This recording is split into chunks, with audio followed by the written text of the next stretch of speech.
It's showtime. Alrighty. That's what the thing just said. It's showtime. Alrighty. So, hey, welcome everybody to tonight's Sunday Night Live. And, we've been having a format where we have multiple people on the screen, subscribers, and also just guests on. And I want to say that tonight we've got a special guest. Someone that we met as trail angels, and I always said Amara, but that's not correct. It's camera without the C, so it's Amara. So Amara is a through hiker from 2021 and completed the whole trail. And the day that Lisa and I became trail angels is the day that we met VELCRO, which is the trail name that she gained as she hiked the Appalachian Trail. Now, it's been almost 2 years, which is incredible, and it's just a whirlwind, but we're going to ask her some questions about the trail. Somebody's got knowledge about it, and from her perspective, and I want to tell you right now, I am so excited to bring her on. Are you ready, VELCRO? You ready? Absolutely. Here we go. All righty. Good deal. Hey, welcome. So good to be here. Oh, man. Set an alarm on my phone. Yeah, so good to see you. Yeah, and it's been a while because we Instagram and we talk through Instagram and stuff, and just ever since we first met. And I have to say that when we met you out on trail that day that Lisa and I became trail angels, I don't know if you are familiar with the term kindred spirit, but I immediately had a kindred spirit with you. Immediately. It just seemed like we knew each other forever. Yeah, I remember running into you. Your energy is just emanating. It is so excited to be there, so excited to run into hikers. I was lucky enough to be the first one. So, yeah. Right. And you had a YouTube channel. Yeah, and you have a YouTube channel that you had while you were journaling. Yeah. Do you still do a little bit of stuff on it? Very little? I haven't done it for a while. I kept up a little bit after I finished. Yeah. But it has been a little bit harder to get back into a regular. Sorry, my cat here. I know. That's fine. She's waving her tail saying hi. Like, let me get right in the camera. Yeah, but I haven't made any in a while. If I do, it probably won't be hiking material anymore, just because I don't do that very much. Okay. Now, but it'll be more art focused because I'm going back to school to learn art. We'll talk about that in a little bit. Nice. And so I was thinking maybe we can focus a little bit on the Appalachian Trail first, and then we'll get into some other things. But I just want to put a little banner up here. Tell people if you want to ask a question, just put 3 question marks up prior to asking the question in the comments, because I'm going to try to focus this way and not look over here. But if I see question marks, then we'll ask some questions. And I know Backpack and Bible is in here tonight. I saw her a little while ago in the comments. So, hey, Holly, ask questions. We've got a through hiker here that's done it. So already on line here for you to ask tons of questions. You don't mind answering questions about it, right? Not at all. I would love to talk about it. Oh, perfect. So, knowing you and talking to you when we did and met you, give us a little sense, because everybody prepares or everybody decides, hey, I'm going to hike the Appalachian Trail. But I don't think it was a long-term thought of yours, if I remember correctly. Like, you weren't dreaming about it like half your life, were you? So I only learned about through hiking about 6 years before I hiked. And at that point, I had already jumped into the Air Force, so there was no chance for me to do a long distance hike. So right as soon as I got out, I was like, now's the time. I have all this free time. I've been planning for 6 years, and I'm just going to do it. And I really, really did. What I think you're thinking of maybe is that I hadn't done any backpacking prior to that. I did like 2-night trip in January, and then I left for my hike in February. Right. I remember you saying it because a lot of times people say, "Oh, I'm going to go out and do a shakedown hike," right? You didn't have a shakedown hike. Not really. No. No. You just went. And so tell us about the first week on trail. Like, what was your mindset? So if anybody ends up going to my channel, it's a lot of complaining. It's a lot of crying. Yeah, I remember. The first week was very hard. It was really, really hard. And that's why I started even making videos, is because I found myself crying like, oh my gosh, I didn't really think about how I would be walking and hiking on a mountain for all day and then have to do it again tomorrow and tomorrow and tomorrow and tomorrow. And it was cold and it was rainy when I started. So it was a bit of a downer. But I remember getting to, I should have my list. I kept a list of all the hostels that I stayed in and places that I stayed, but I don't have it right now. I'll have to find it. No, that's fine. The first hostel going northbound, I think, is is that before you get to Neal's Gap or after? It's before. Okay. So it's something Hostel Around the Bend? No, I love that one. That was later. But this is Hostel in the Clouds, I believe, or something like that. Okay. Let me try and find this spreadsheet if I can. But once I got to that hostel and realized kind of what a hostel could be like, I had never stayed in a hostel. Yeah. But all my friends who I started the hike with 6 people. We ended up separating pretty quickly because they were so fast. But when I got to the hostel with them, it was such a relief. And just they made Oreo like balls with little AT symbols in them, which was their signature. Yeah. And they had bunk beds and everything, and that really gave me a boost to keep going for a few days. Right. And then as the weeks went on, you kind of get a little bit more settled into the idea of, okay, this is more of a routine. We're going to be hiking every day. It's normal now. Yeah, like when you hit 100 miles, that was like, oh my gosh, I hit 100 miles. It's the first time I'd hiked 100 miles. It was very emotional because it seemed like it took forever. I think it took just about 2 weeks in the beginning, maybe a little bit longer. But once I hit 100 miles, I was like crying, like, oh my gosh, we really can do whatever we set out to do if we keep moving toward that goal. So, And then later, as time goes on, you just start checking off the 100 miles one at a time, faster and faster. So not as big of a deal when you hit like 1,200, 1,300. Right. It's like, weird. That's nothing. Right. But your start date, when was that? I started on the last day of February in 2021. Okay. And how many did you hit snow? I can't remember. I never saw snow myself. Some people behind me did, and some people ahead of me did, but it was very cold at some points. And like the worst that I got was really, really cold rain a few times, which I learned to avoid at all costs, like to get into a hostel. Stay in town for a day. When it was freezing raining, that was one of the hardest times.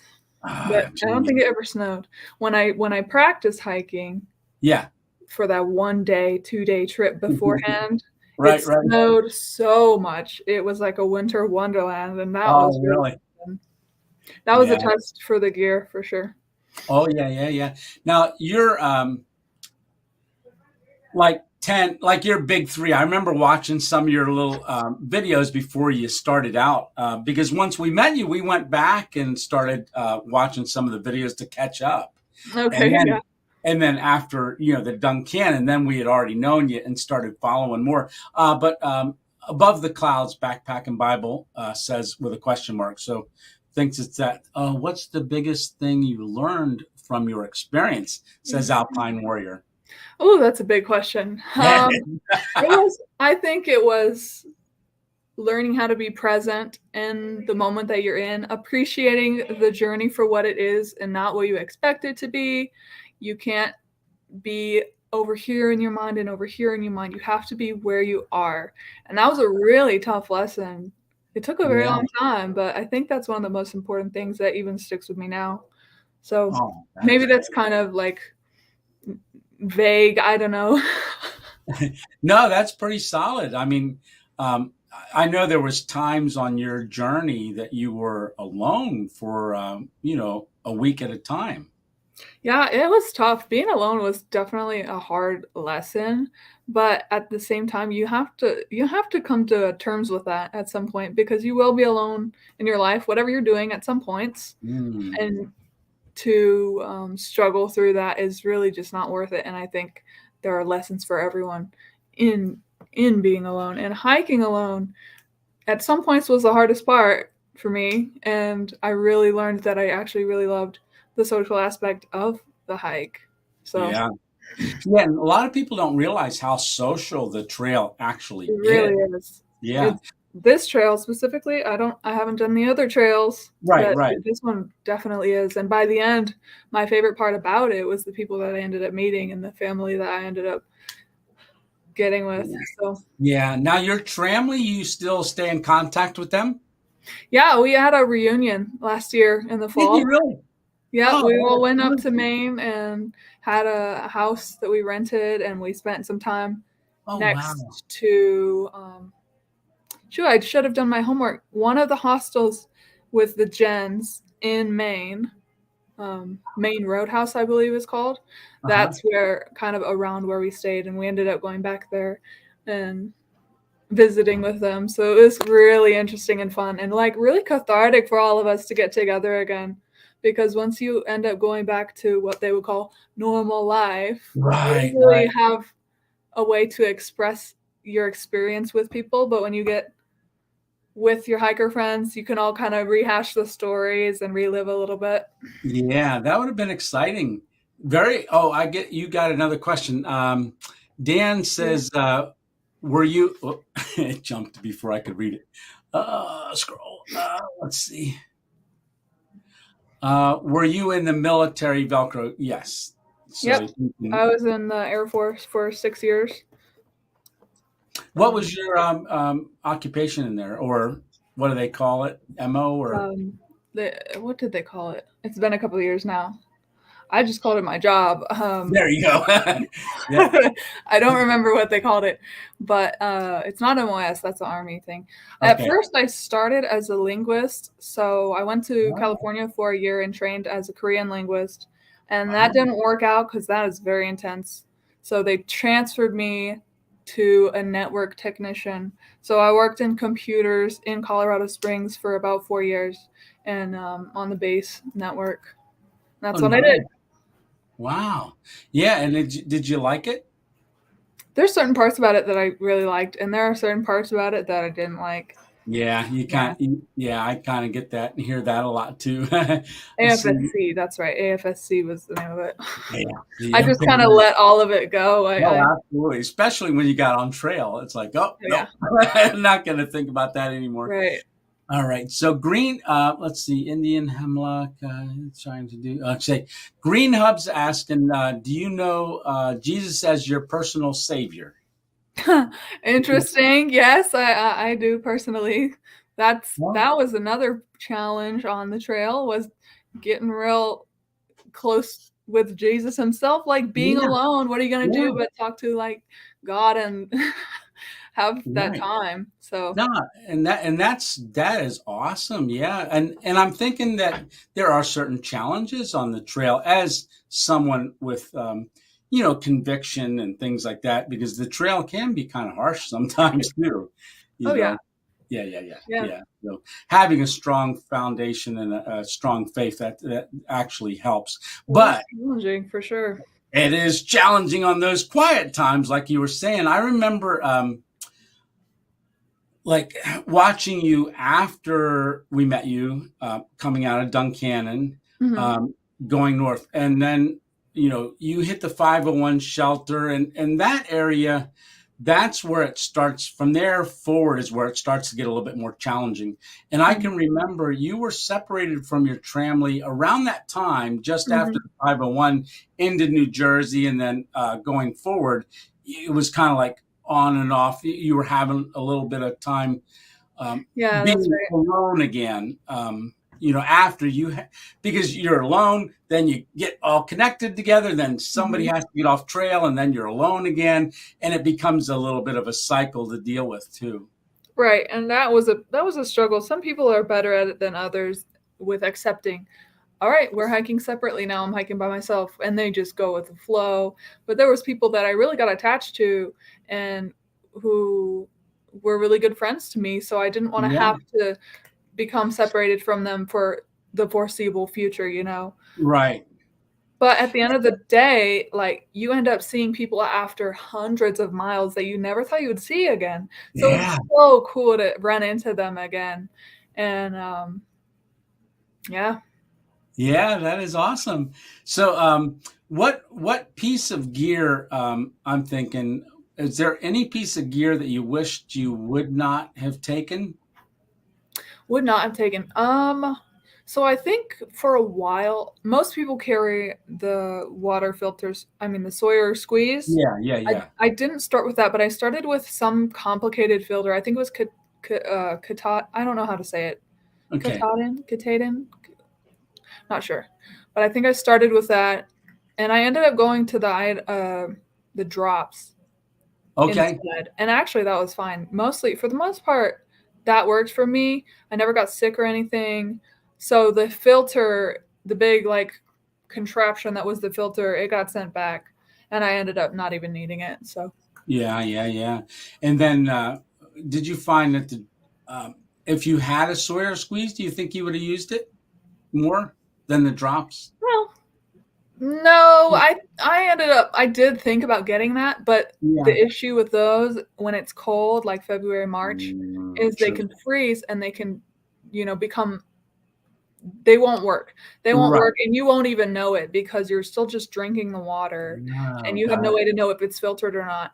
But with the drops, you're putting these chemicals in the water that clean the water. Even if there's like bits of stuff like dirt in the water, it doesn't matter because the water yeah. will become clean. So, and I wasn't worried Oh, about that. we are getting more questions. Let's see. Did that? Oh, did that help you in your through hike? Mm, did I'm that not. help me? Did what help me? I'm not sure. It does. He doesn't say. It just says, "Did that help you in your through hike?" Oh, I see it. Um, maybe your faith. Well, let's go with that. No, I mean, it was really hard. It was a struggle. It was just another aspect of it being very difficult. And I don't Yeah. think that honestly, I don't think I found too much comfort just because I was out in the woods hiking by Yeah. myself. All right. So there were moments, where I did, but One of the things that I really, really, really appreciated about watching your hike is that you had an eye for the small things, like the frog, like the I cicada. love that stuff. Yeah. Everything is the trail is actually incredibly monotonous. So every time I saw like an animal or a little like funny mushroom or something, I had to take a picture or a video of it because it was so special because a lot of the trail is just one green tunnel. They call it the green tunnel for a Mm, reason. And yeah. even when you get at a certain point, when you get to the views, they're all the same too. So every little like animal I loved and everything that's just a little bit different than normal was really special to me. So Yeah, and I know the animal.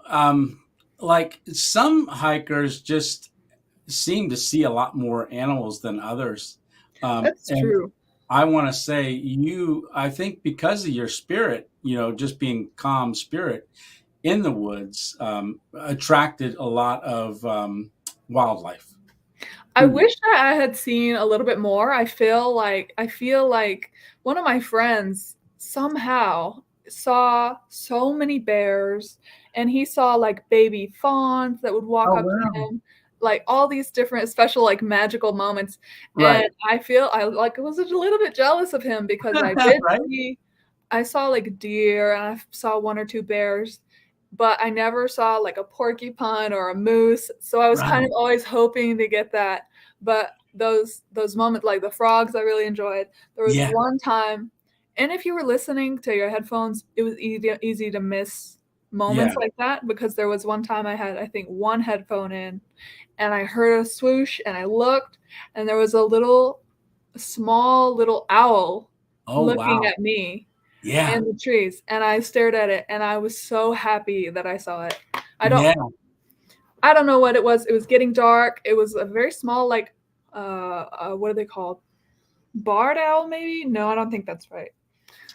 All these little details I can't remember, which is why I'm so glad that I took the videos, because there are so many things that you could just forget.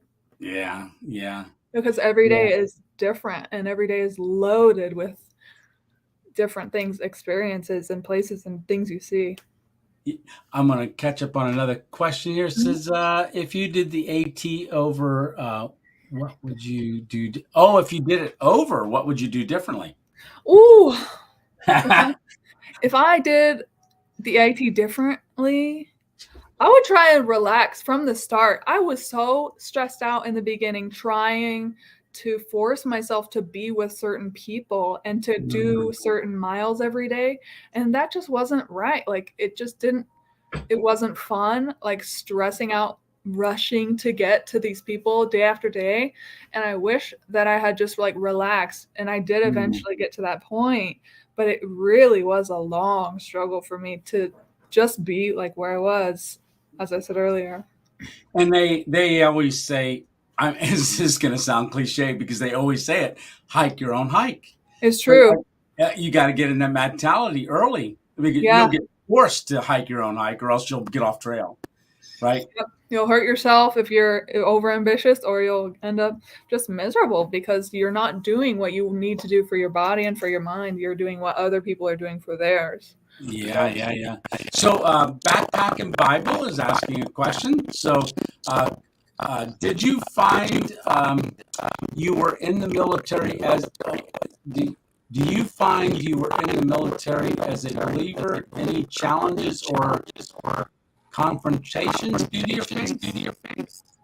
Hold on, my audio is acting funny now. Maybe it's mine. Tripping up. So if you have YouTube open, sometimes it clashes.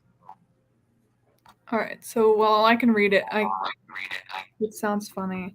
Can I just jump off and get back in to make sure this works right? Yeah, absolutely. Yeah, crunchy mic. Yeah. I'm gonna try mine. Fix mine. Okay.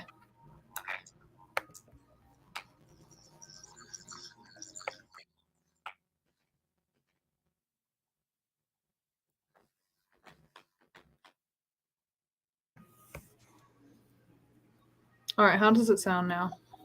Yours sounds great. Yours sounds better now too. Okay, that should be good now. Okay. Sorry. So the last question. Yes.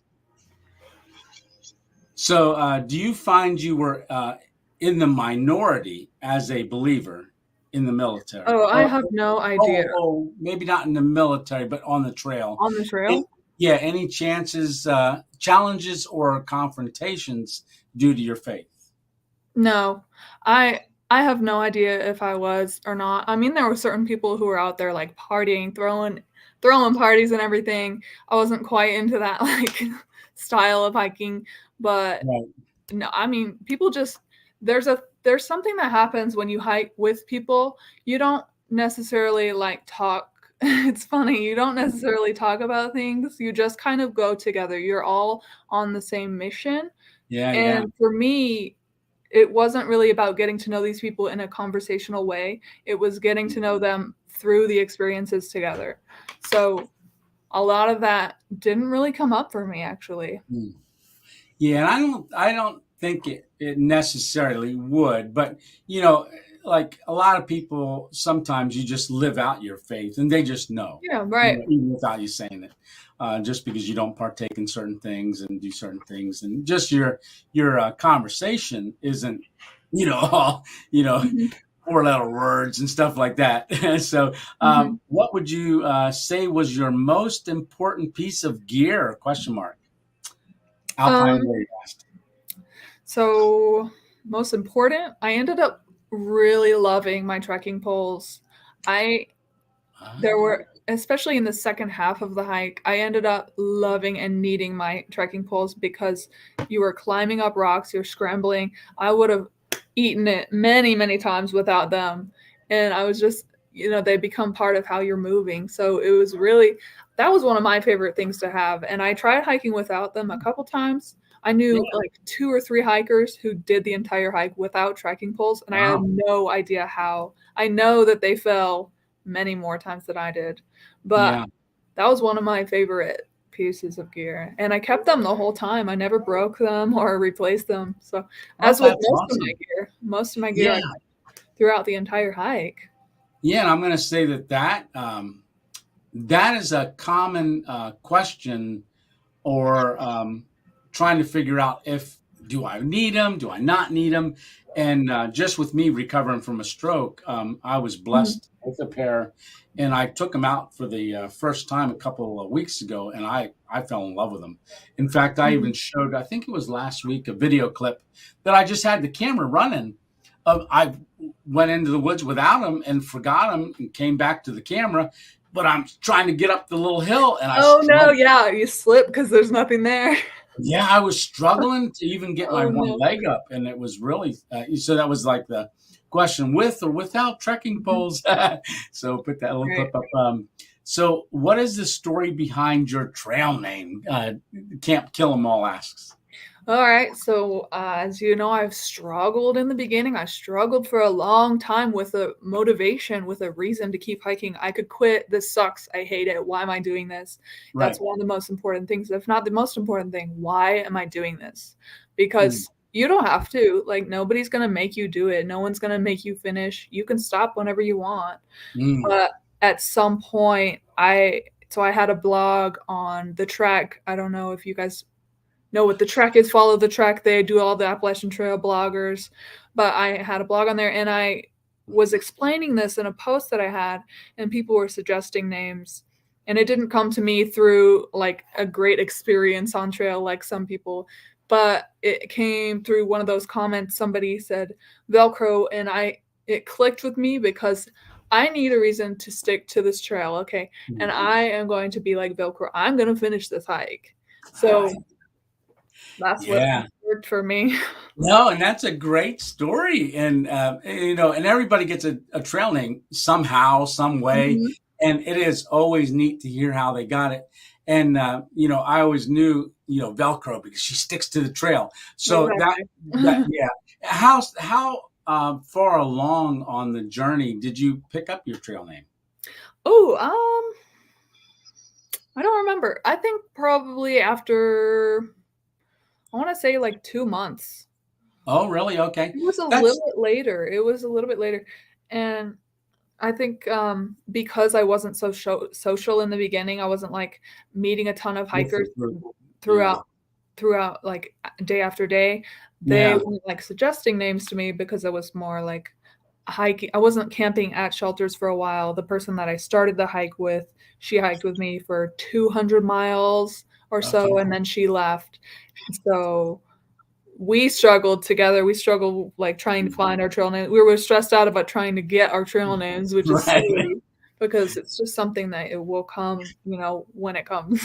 Right. Yeah. And I was going to say, I think a lot of people say usually within a month to 2 months, is a good time. Yeah. Some people pick it right away and they stick with it. Some people change it when they're nearly done.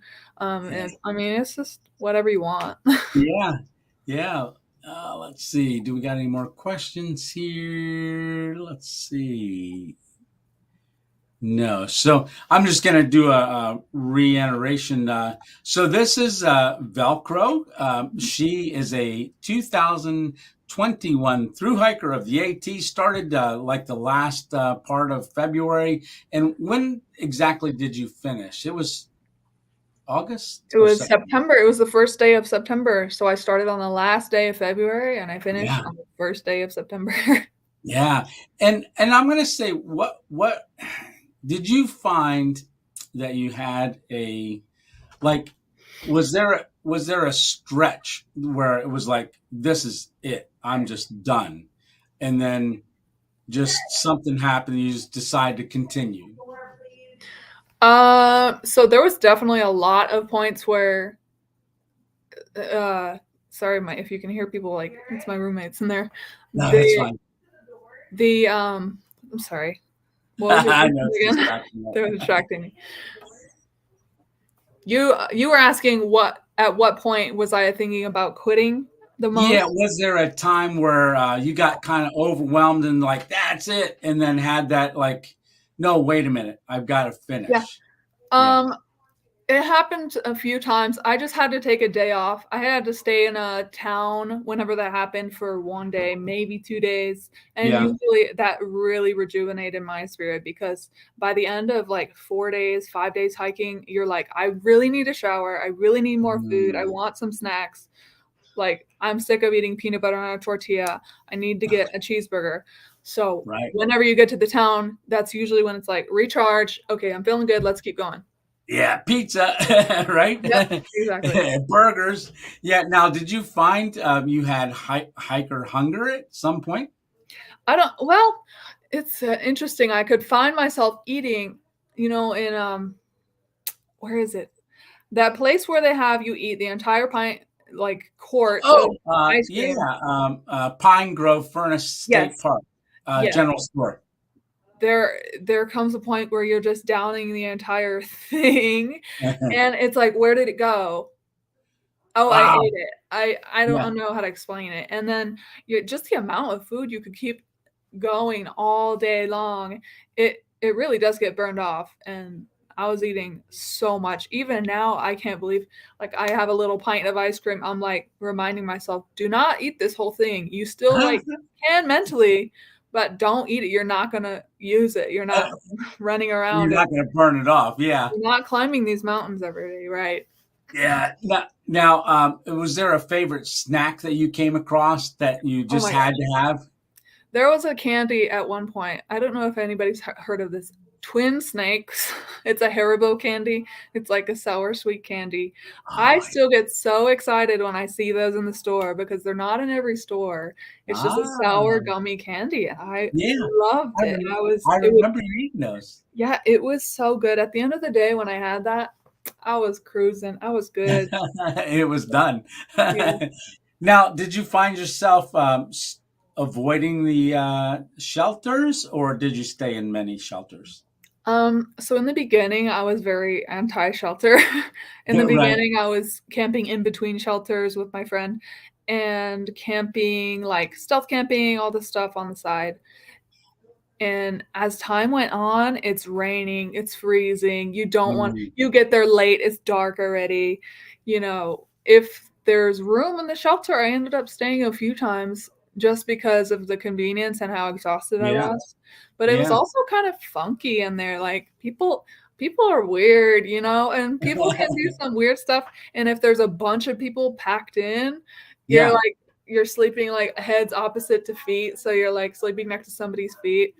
Um, so I mean, every now and then, yeah, I would. And if it was empty, Yeah. I would do it if it was empty too. So Did you have sometimes we're good. issues with mice when you stayed at a shelter? No, Oh, um, good. I was worried more about like spiders. There was a few really big spiders. No. You could just see them like hanging perched in the corner of the shelters. But it's like, I see you. You stay there, and I'm gonna stay here. Okay. Right. Right. Right. So, what was your favorite part of the AT question mark from Alpine Warrior? My favorite parts. I remember my favorite parts being the parts wherever I ended up hiking with somebody that I really like got along with. And that for a while was like New York. What's after New York? For like a period of 3 weeks up to Vermont, from New Yeah. York to Vermont. That was a really good time because I was hiking with somebody that actually got along with me really well. And I was like one of the very short periods where I wasn't hiking by myself primarily.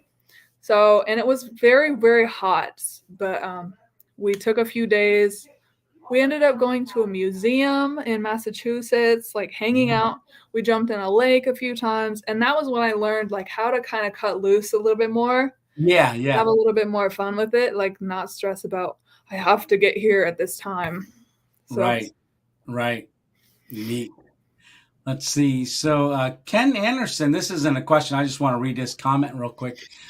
He says, I've hiked the 100-mile wilderness and other sections hikes in Maine, but I would have loved to do the whole thing, the AT. 71, though, my opportunities for that are waning. Yeah. That's where the YouTubers come in. You get to watch all of the YouTubers do their hike, and everybody has a different style. So you find the one that makes you feel like you're there with them, and that's the best way to do it. That's how that's how I ended up getting interested in it in the first place. Yeah, and like I said, I remember you saying you don't. Oh, hey, honey. So my wife, Miss 2.0, just jumped on, so she's down there in the comments. She's working tonight, so, yeah, that's, when I think I remember that section going, when you first got in and hooked back up with that tramley, and, in the upper states and stuff.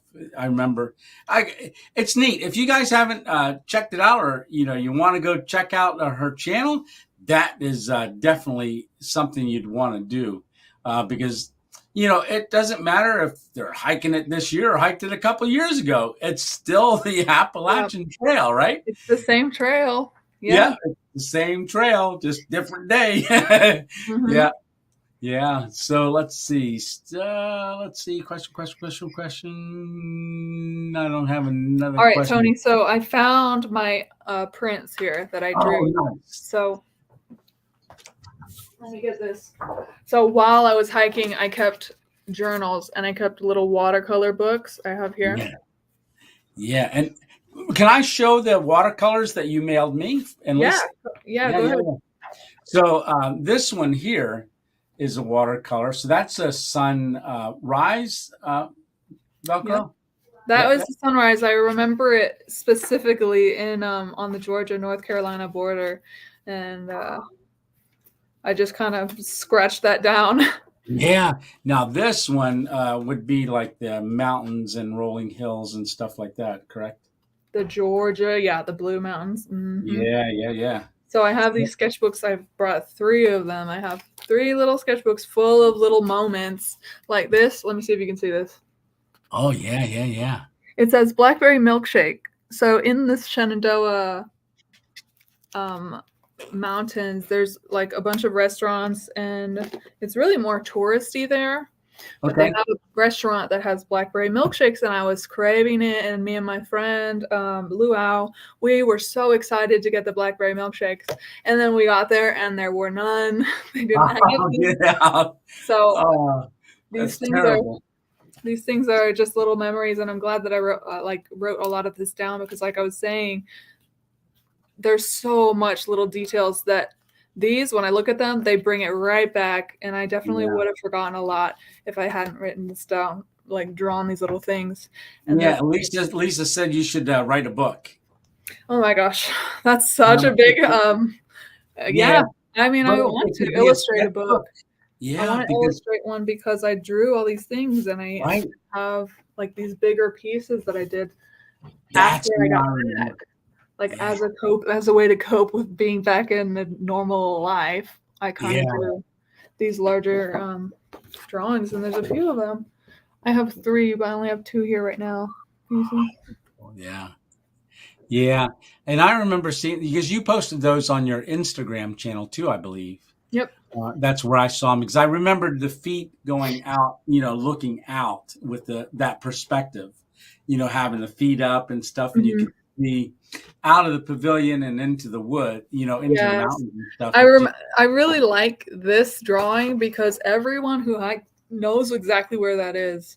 And that's one thing that's really special about it to me, is the lookout in New Jersey. This one, I don't remember the name of it, but Everyone who Yeah, sees it is like, oh, I slept on that bench. Like, oh, I did this and that. I had yeah. trail magic on that day. It was nice. Wow. And that's the pavilion with all the stone pillars, Yep, correct? the big one with the benches that are really nice. Yeah. Yeah. Yeah. There's Cat's tail. Yeah. So what's your cat's name? Oh, Prim. Prim. Nice, Yeah, nice. she's just like being a little stinker right now. Come here. She's just going behind the camera. I don't know why. Yeah. So Backpacker and Bible's asking, what is your YouTube channel name? My YouTube, I'll type it in the chat here. It's just my first Okay. name and last name, Amara Gardner. And it has pretty much a weekly vlog of my hike that I just recorded whatever I was feeling. I talked to myself. A lot of it is a little bit of I don't like rewatching it because it makes me kind of sad. Emotional, But yeah. it was a very good like hobby to do while I was hiking as well, because I didn't always want to like read or cook and then go to sleep. So I would make these videos at the end of the day just for the fun of it. Yeah. What was your favorite backpacking meal that you cooked? Ooh. What combination, like ramen bomb or something like that? Nothing crazy. At the end, I got a little excited with lunch. I would get like pepperoni and like these pita bread. Oh my gosh, Kat. She's not gonna flip over. Our cat just came in here too. What are you doing? So at the end of most days, I would eat the Knorr rice sides and the rice, like cheddar broccoli or chicken, whatever. And Yeah. those would fill me up so I wouldn't wake up in the middle of the night like craving something. And that was a staple for most of it. I also ate like tuna at the end of the day, and I had to make sure I had candy at the end of the day also, because if I didn't have like a couple of M&Ms, I would be craving it. Really? A little bit of candy. Yeah, and you said about the those sour. I like sour like gummies. Those are good. If you ever run into Twin Snakes at the dollar store or whatever, you gotta grab them, because I don't know what it was, but they were so good. I'm gonna have. I actually last year, I think it was last year in the summer, I had gone to Aldi's and I found I found some gummies and some sour worms, and I thought, oh, they'll be neat for trail magic. So I picked up like 5 bags of each. All right. Oh, awesome. So we set up, and I don't know if it was the heat from the car or just the heat. Oh no. They all melted together. It was like one big brick. So when someone said, hey, I said, hey, go ahead, if you want some of these, they were taking, they just bite a big chunk off. Oh my God. Yeah, it was neat. Whatever does the trick.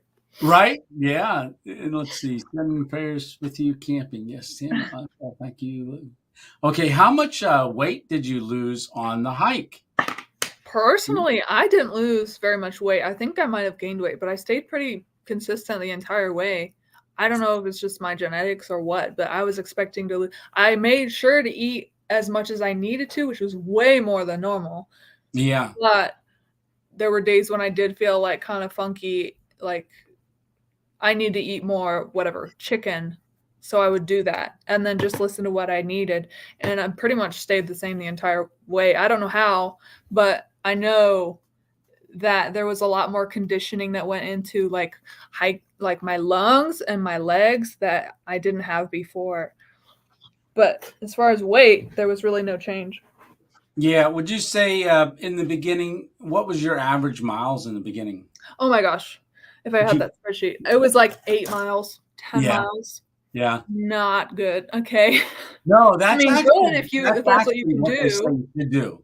Yeah, right. By the end of it though, 8 miles was like an easy cruising day for taking a nap in the middle of the day.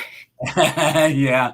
So is there days when you were hiking that you said, I want to get to this point, and it just changed? in the middle. Yeah. And, I struggled kind of with plans changing like that because you can only carry so much food. So you have to know when you're going to get to town, which means if you're going to get to town in 5 days, you have 5 days of food. You really don't want to go over that. And your goal should be to kind of get to town with as little weight as possible, which means as little food as possible. Yeah. So for the most part, I stuck to, I'm going to get to town.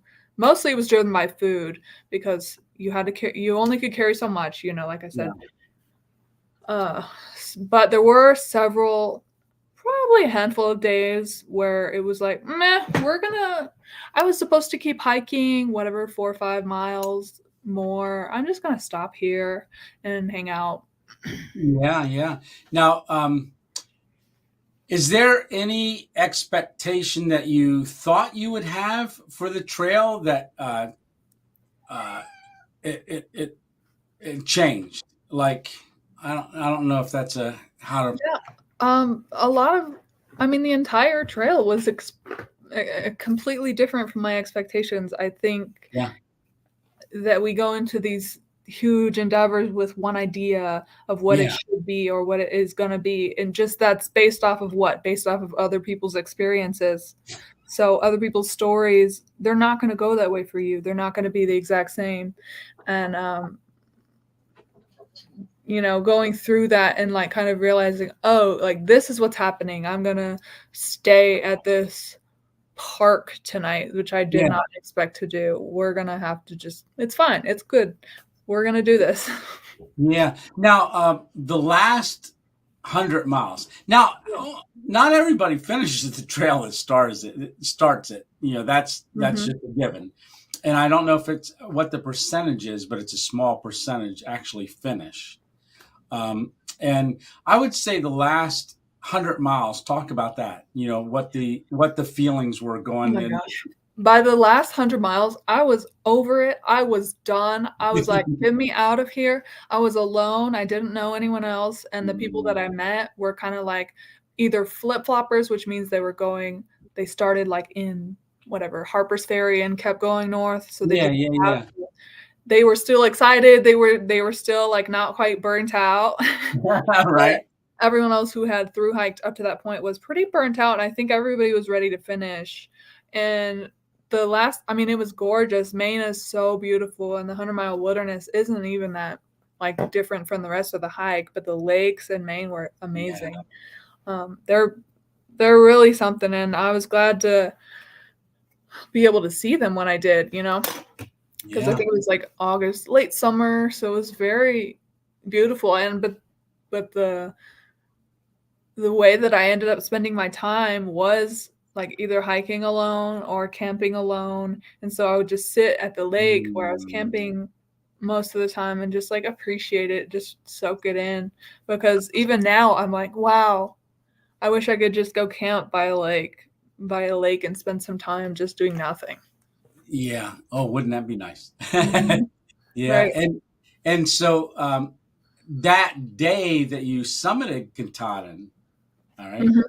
What was the emotions as you got closer to the sign, knowing that it was done and you accomplished it? It's not like a movie. Okay, it's not like this. For me, it was not this romantic, like, oh, I did it. I finished my journey. It was like, get me out of here. It was freezing. It was windy. It was very windy. I was like, I got to get to the top. I got to get to the top. And we're hiking. We're like trucking it up these mountains, just trying to finish. And then I got to the top, like, yes, we did it. Now it's like, let me go back down. Let me climb down the mountain again and get out of here.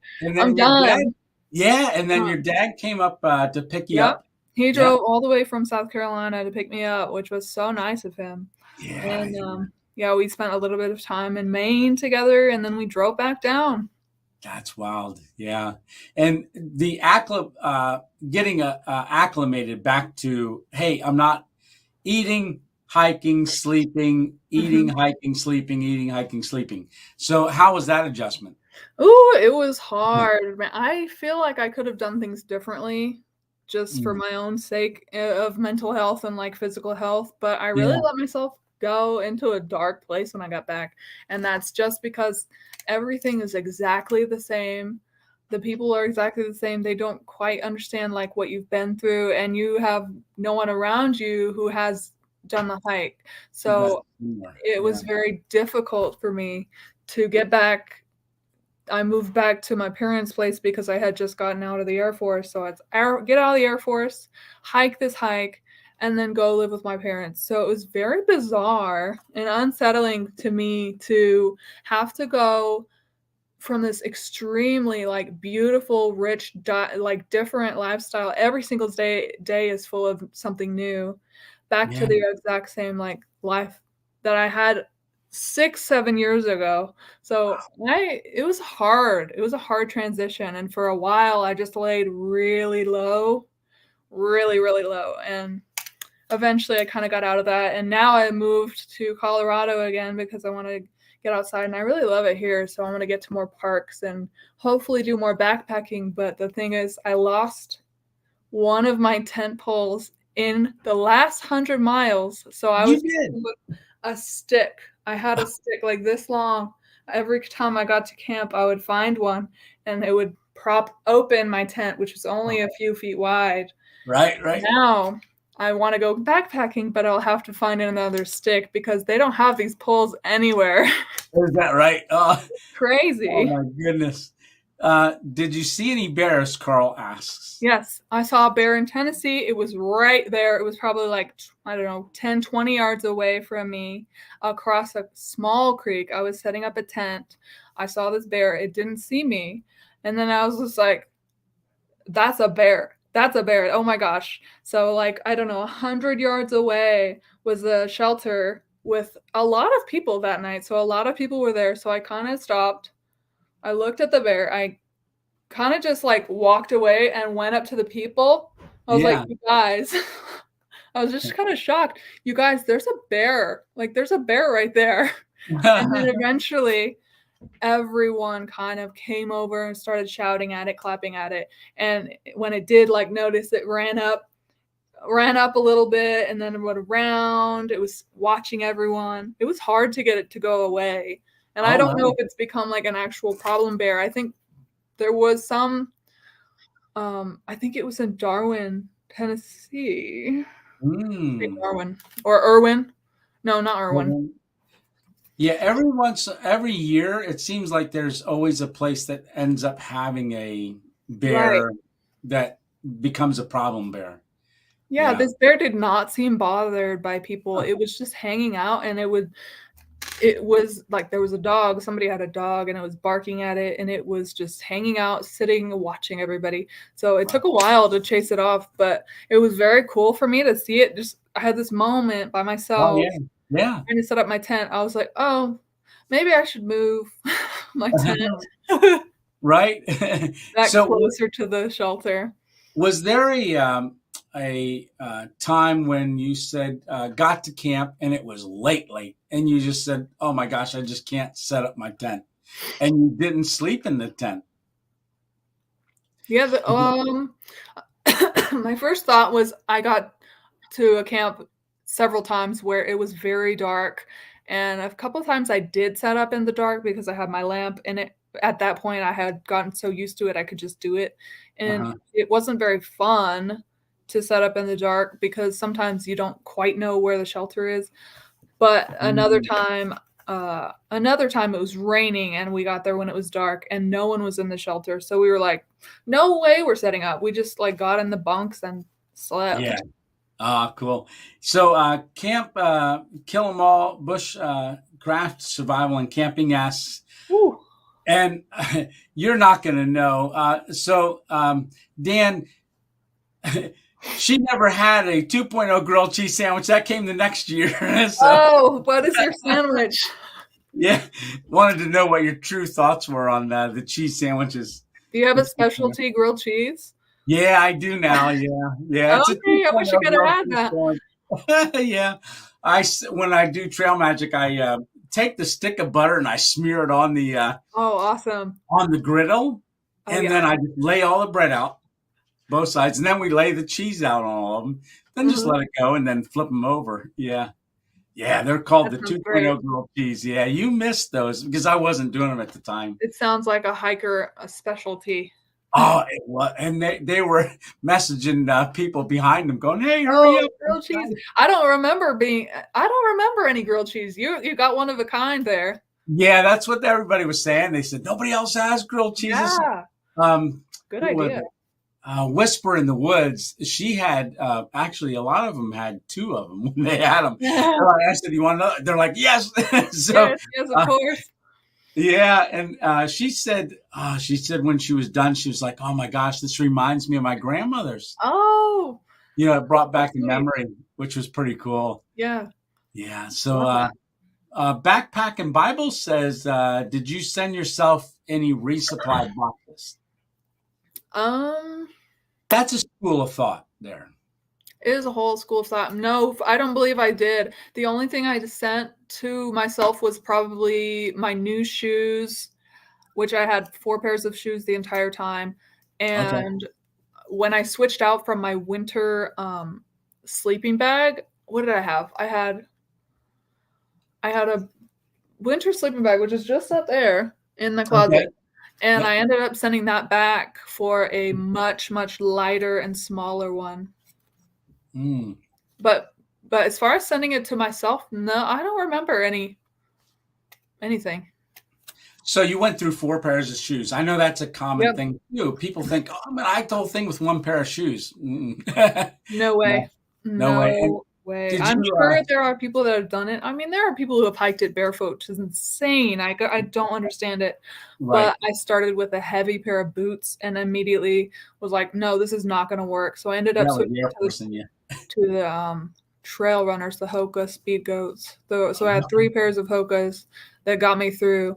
I think the longest I went on one of them was like 1,000 miles, maybe. Really? Wow. Yeah, yeah, I Yeah. wore them out. Oh yeah, you would.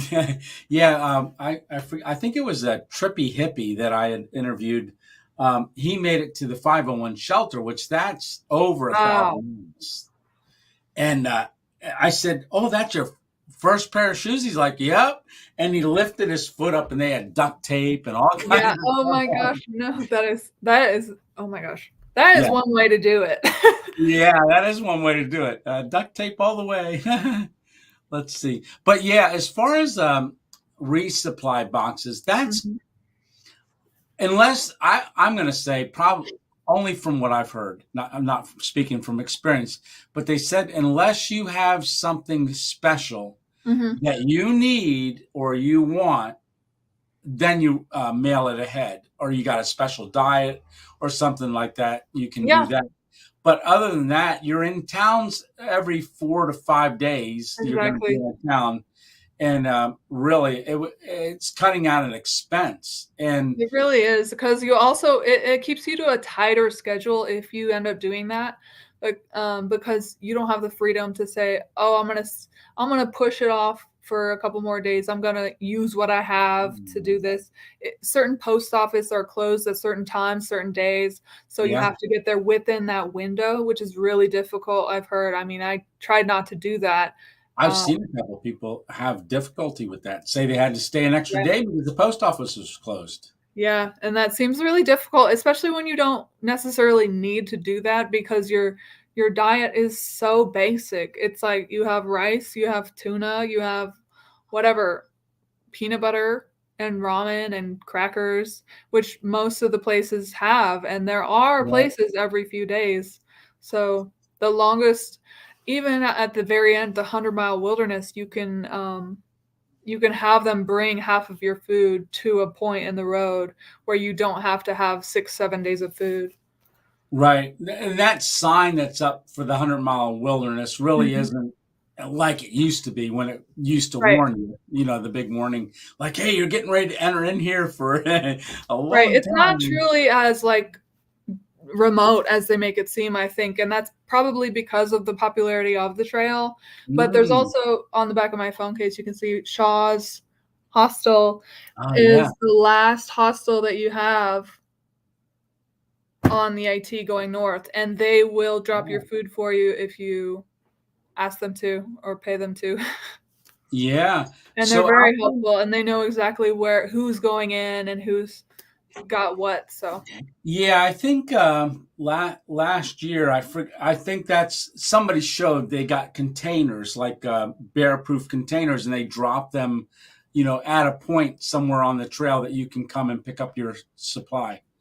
there So were a few. I think I'm trying to remember exactly. There was I even got trail magic in the 100-mile wilderness. There was somebody who had driven a truck up the road, and we just sat in some like little fold-up chairs for a while and chatted. So you're really not ever lost in there. So yeah, now did you run into Leapfrog Cafe? no, I didn't. I wish No. I had. Yeah, that would have been neat, right? Yeah. So Alpine Warriors asking, do you stay in contact with anyone you met on the trail? Yeah. Yeah, I do. Yeah. So we have a bunch of people who we did end up going to Maine together last year in the fall, which was the reunion of this Trash Cats family. And there's another couple of people that I'll reach out to every now and then and like, hey, how you doing? What's going on? Exactly. The Trash Cats, just for fun. I drew that for us and we stuck it on like a bunch of posts and everything. I'll hold it up again so they can see it.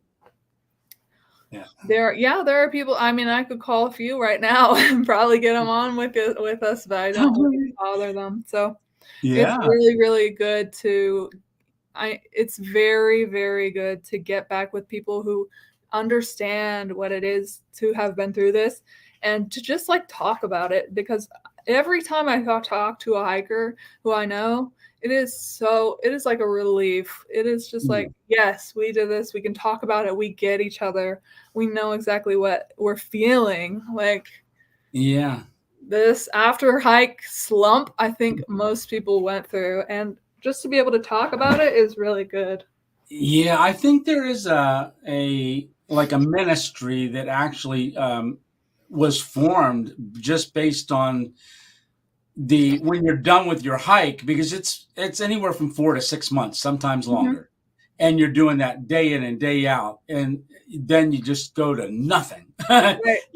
So there is something called hiker depression that you go through, and there was a whole ministry that started just to help hikers overcome that. And I wonder what that is. I think on my Instagram there is a link in my page to a nonprofit that like sponsors. Oh man, I should have done my homework.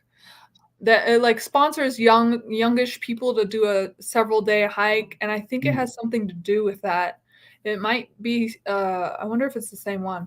It's something umbrella. I'll have to find that too. Yeah. So also, your Instagram page, they can go over and follow you on Instagram too. Yep. Same first name dot last name. Yep. That there's also a link to the art page, which has the postcards that he showed, the little like drawings that I did. They I do have a stack of them. So if anybody wants them, they are for this is the fireplace. Yeah. Like I just have them here, and very nice. Yeah, this is cool. Cool. It is. So I'm going to say, if anybody's got a question.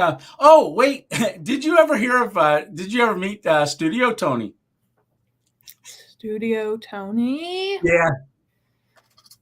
I don't know. I don't think so. No, okay. Well, he shows up in my videos. My last video, he knocked on the window while I was out camping. Oh, I did. I saw that just before this. I watched that. Did you? Yeah, that was funny. So he's probably going to show up more often and stuff, but he's out right now. I love the way that you make your videos. It's just so much fun to watch, and it's so entertaining. Oh, thank you. Yeah, like I said, you are one of my under 100 subscribers. Under 100, and now it's like 7,200. So you're in the early days. Crazy. I mean, I don't think you had started your channel much longer before we had met. Is that right? No, that is right. I think maybe 3, because we met in June, I believe. So it was the end of March. I started my channel. I remember you talking about it and like how excited you were. And I remember when you didn't have a lot of followers. So to come back, I don't see all your videos all the time, but to come back and see you have 7,000 subscribers, so much fun. Like you're really diving into this. You're really diving in and making these, and the Studio Tony video, like that's why. Like it's so charming and it's just so much fun to watch. So yeah, you definitely deserve the followers. Well, I know he's out in the field right now. I can't find my keys to the Hummer. So I'm just going to just check real quick. I'm going to see if we can get him. Oh, there he is. Yeah. Oh, my gosh. I am. Yeah. No, this is 2.0 studio guy out with the Hummer. I was wondering where it was at. What are you doing? Oh, it's Sunday Night Live. Oh, it's Sunday Night Live. I didn't even think about that. That's right. Today's Sunday. Yeah. What are you out doing? Oh, I'm out just driving around. I got the Hummer. I'm out driving around, and I'm in between two towns. Well, I've got VELCRO on here tonight. Oh, yeah. No, I heard you had a nice guest on. Yeah, that Amara Gardner. Yeah, VELCRO. Oh, tell her I said hi. Oh, yeah, I definitely will. You gonna be back soon? Absolutely. I'm gonna be home soon. Yeah. How long are you gonna be on for? Oh, that's hard to say. That's really hard to say. Yeah, you don't know, do you? Last week you were on for 5 hours, over 5 hours, right? Almost 6 hours. 6 hours. Hey, I'm glad you found me the other night. Yeah, I'm glad I found you the other night. Yeah. Yeah, you know, you're going to have to start saying me some of them chicken and dumplings. I gotta go. Oh, yeah. Yeah, I'll let you go. All right, buddy. All right. Yeah, Mr. 2.0. Hey, can you give us a 2.0 studio guide before you go? All right. Studio Tony 2.0. Oh, out. There you go. How'd I do? Awesome, brother. All right. We'll see ya. Okay, I'm gonna get back in. I gotta drive. All right, yeah. Stay safe, brother. See ya. Yeah, he shows up every once in a while. Oh, that's awesome. Yeah, no. That's how my mind goes. Yeah, I didn't tell him about the pronunciation of your name, so forgive me. No worries at all. Because for a long time I always said Amara, and it's Amara. Mm-hmm. It's Amara without the C, and I've been saying that all day. Yeah. So, yeah, but this what I'm drinking tonight, matcha tea. Oh. So I just found this matcha tea, and then earlier today I had this pine needle tea. Oh, that's interesting. Yeah. Studio Tony's been drinking. No, he wasn't drinking. That's just him. There's someone said that in there. That's nice time scripting, Tony. The overlap sounds realistic. That's awesome, Tony. So do you have any plans? Any through hiking plans? Yeah.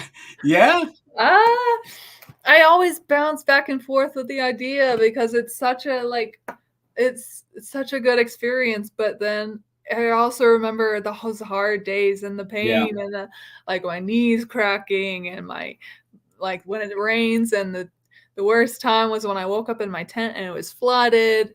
But I mean, at the now after it's all over, all you remember is the good things. Yeah. I mean, the Colorado Trail, it has crossed my mind. That's the 500 something miles in Colorado, which is nothing for you now, right? I think that a month would be a very good amount of time to spend on a trail. Yeah. Now are you going to school right now for any art? Yeah. So I'm going to school right now for illustration, which is different than different than I'm used to, but it is something that I want to pursue. So I'm trying to do that. And I want to use the trail as some sort of inspiration because it's definitely had a big impact on the sort of perspective that I have. Yeah, yeah, yeah. So this school, is it a 2-year school or is it Um, it depends. I transferred a bunch of credits in. I think I'll be here mm, for about 2 years. Yeah. okay. And it goes through the summer as well. So I won't be able to do any long hiking for the time being. Mm. Maybe later. So I know a lot of people ask, and you don't have to share, but if you don't want to, but cost. The trail obviously costs quite a bit, Mhm. to Yeah. hike. And did you find that you had budgeted enough or not enough, or was your perspective way different than what you thought it was going to be? So as far as budget, I really like talking about this, although I should have made like a whole spreadsheet about it because I didn't keep track of everything like that. But Yeah. I ended up, since I knew about the trail for 6 years before I could do it, I Mm. ended up saving a good amount during that time. So by the time I was hiking, I had all the finances I need to Mm. comfortably get the food that I needed and to stay a day or two when I needed to. And I didn't stay in any like fancy hotels, or I didn't take any week-long breaks in some towns. Like I wasn't living a luxury lifestyle, but I definitely had enough to feel like not worried about it. And I think overall, not including the cost of gear, I Mm. think I spent around 7 grand. Okay. So that's mostly food, transportation, which is like shuttles, everything like that, and hostels. Mm. That's the main three that I can think of. Yeah.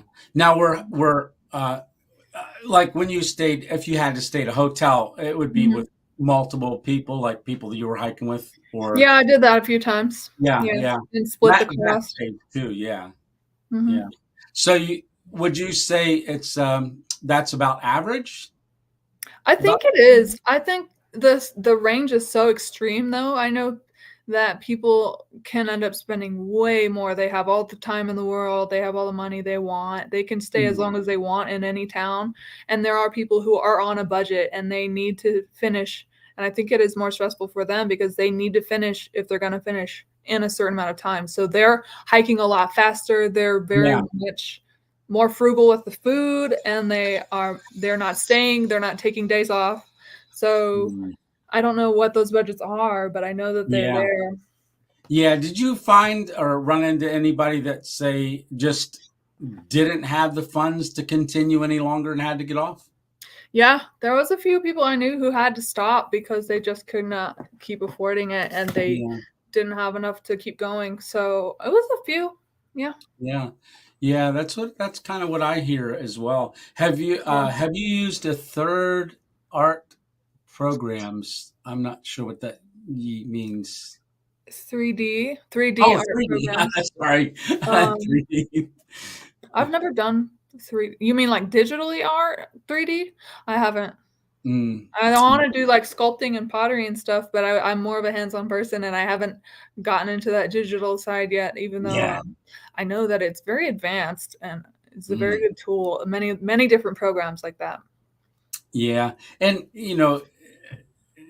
just having the eye for it would be good because you've already got the perspective of drawing. Hmm. I would think. So, Alpine Warrior asked, in the future, would you use a hammock on your adventures? Um, I might try it, but I feel like it's more work than a tent. For my tent, all I had to do was pin down the corners and put the poles in and it was done. It probably took 5 minutes. So the worry that I have about hammocks is if you are dependent on a hammock, you have to find trees that are a good distance apart. I don't know how it works with camping hammocks. I only have like the lounging hammock, which is nice, but you Yeah. also have to think about where your gear is going to be kept. You have to think about the temperature concerns of bugs and the rain. All of that stuff is additional equipment, so you're really carrying a lot. I feel like I don't know actually, but Right. I also feel like it might be harder to find the right space and to be carrying all that weight. I don't know if it would be worth it for me. So, but there Yeah. are definitely people that do it and that prefer it that way. So, Yeah. Did anybody in your family have a hammock? I don't think so.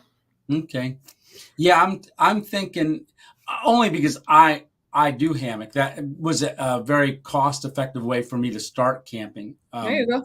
Because it was very cheap compared to what the tents costs and stuff. Okay. Yeah, And I didn't even know that. oh yeah, yeah, yeah. You can get them.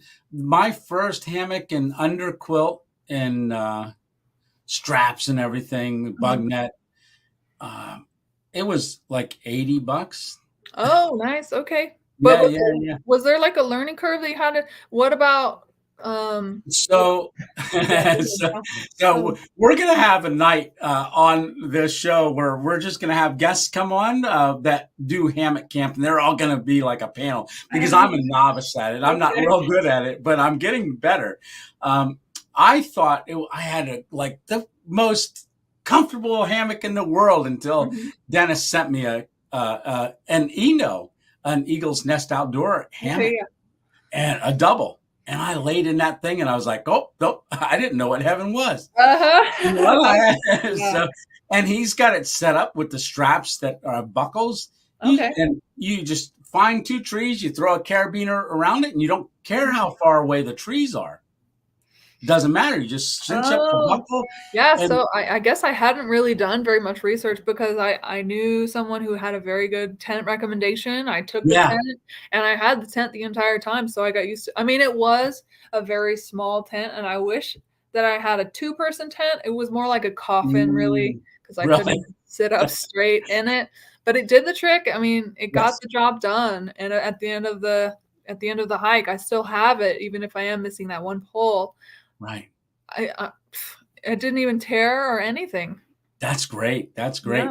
Yeah. Now, coming into Pennsylvania was right around Brood X was hatching. Yeah. So you want to talk about that a little bit and how irritating it became? I think that was a really special thing, and I was so excited about it. Like I was saying, I love the animals. I love the creatures and the critters. So it was very cool. I went to Washington, D.C. from Harper's Ferry. I went for a little weekend trip break during the middle of the hike, and I saw the first cicada. It had red eyes. They're smaller cicadas, right? They're smaller cicadas, and they come out every, 13 or 17 years. I believe, something like that. It was so cool. You could get, all right, where do I begin here? I saw the cicadas. I was like, wow, this is happening. So they all kind of come out of the ground at once. Not like the same minute, but the same span of days. Yeah. And they all start singing, they breathe, and they die really quickly. So within a certain amount of weeks, from Pennsylvania, I think I got up to New Jersey and I stopped hearing them, but they were so loud day and night. Everywhere, hundreds and thousands of these bugs that had come out of the ground, and they looked so different. And you'll never see that again for 17 more years. They're not going to come out, and they're only in a certain area, which I believe was Washington through that corridor. Yeah. I think I remember them being in New Jersey, Massachusetts, maybe. I'm not sure exactly. You might want to check those facts. But you could hear them, and then what was interesting is that I walked throughout I walked up to New York, and there were no more. They were no more. So I was like, okay, they must be done. But you could hear, see people posting about still hearing them. Yeah. In Pennsylvania. So I had walked through the entire territory of these animals that had just come out of the ground. It was very cool. Yeah. Well, I remember when we were talking on our interview doing Trail Magic, all of a sudden it was like cicada. Oh, yeah. They were on the ground everywhere. Yeah. They're just there everywhere. Yeah.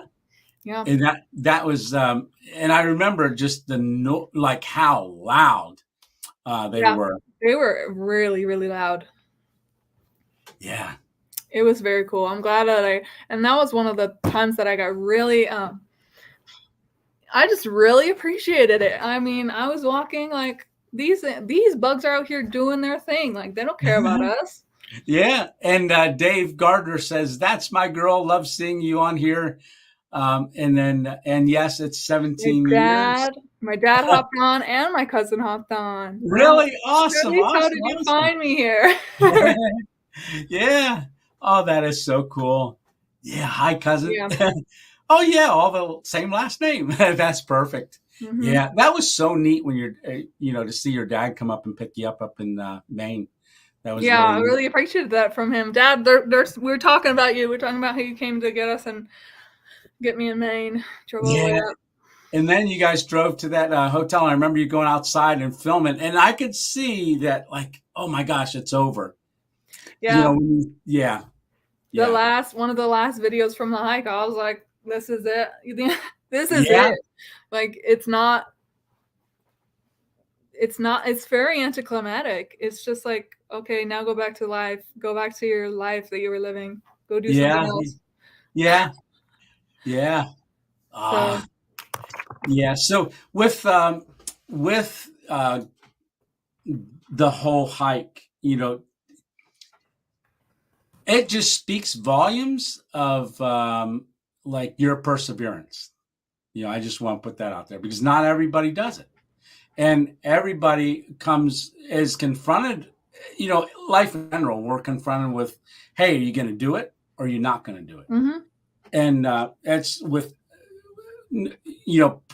paint the picture how you want to picture it. But with you doing this trail, that just shows the fortitude and the go do it attitude that you did have. And you still have, I think that if you want to do something, you set a goal and you go for it. And it's hard. It takes a long time. It takes forever. Yeah. But eventually it's over. And then you realize how short it actually was. Right. Yeah. So is there any time like you're sleeping and you got a dream and you wake up thinking you're on the trail, but you're not? Did that ever happen? Oh, no, I don't think that necessarily happened. But the way that I sleep now, since my tent was like a coffin, I kind of sleep like a mummy now for the most part. Like my body is just like, we're sleeping now like a vampire.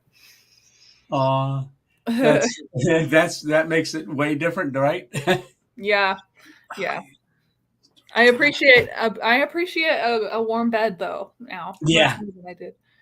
Yeah. Now, is there anything like, with that Nor meals and stuff like that, do you ever find yourself craving hiker food? No. Except for I'll get the twin snakes at the store because they're still really good. Right. Like even I really avoided all the food that I had on the trail until last week when I saw the Nor rice sides in the store again. I grabbed one and I was eating it even yesterday, I think. And it was disgusting. It was so gross. Right. Like I ate it. I was like, I really ate one of these every night. Like this is so bad. It tastes different. I really did not enjoy it at all. So I left the trail food on the trail. Yeah. Good. Yeah. Now they say it's a lot. It tastes a lot different when you cook it out in the field. Yeah, I think that's because you just need the calories. You don't really care what it tastes like, and it's so like repetitive and boring after day after day after day that it really doesn't matter what it tastes like. Which is kind of why I wanted that candy at the end of the day. Yeah. Like, even a couple of M&Ms would just make it so much better. And like you just have to fuel your hike, and that's the main thing. But when you get to town and you get these restaurants, man, you could down so much food, and it's just really enjoyable then. Absolutely, yeah. So I was just looking here. Dennis is going to jump off. He's got some question marks. My battery's running low, so I have to say good night. One thanks to both of you for the enjoyable show. Yeah, I'll tell you what, Dennis and Alpine Warriors, those guys that I was thinking about, talking about hammocks. So, yeah. Oh, Mike. My mic's going out. All right. Bye for everyone who's leaving. Bye. Let me fix my microphone.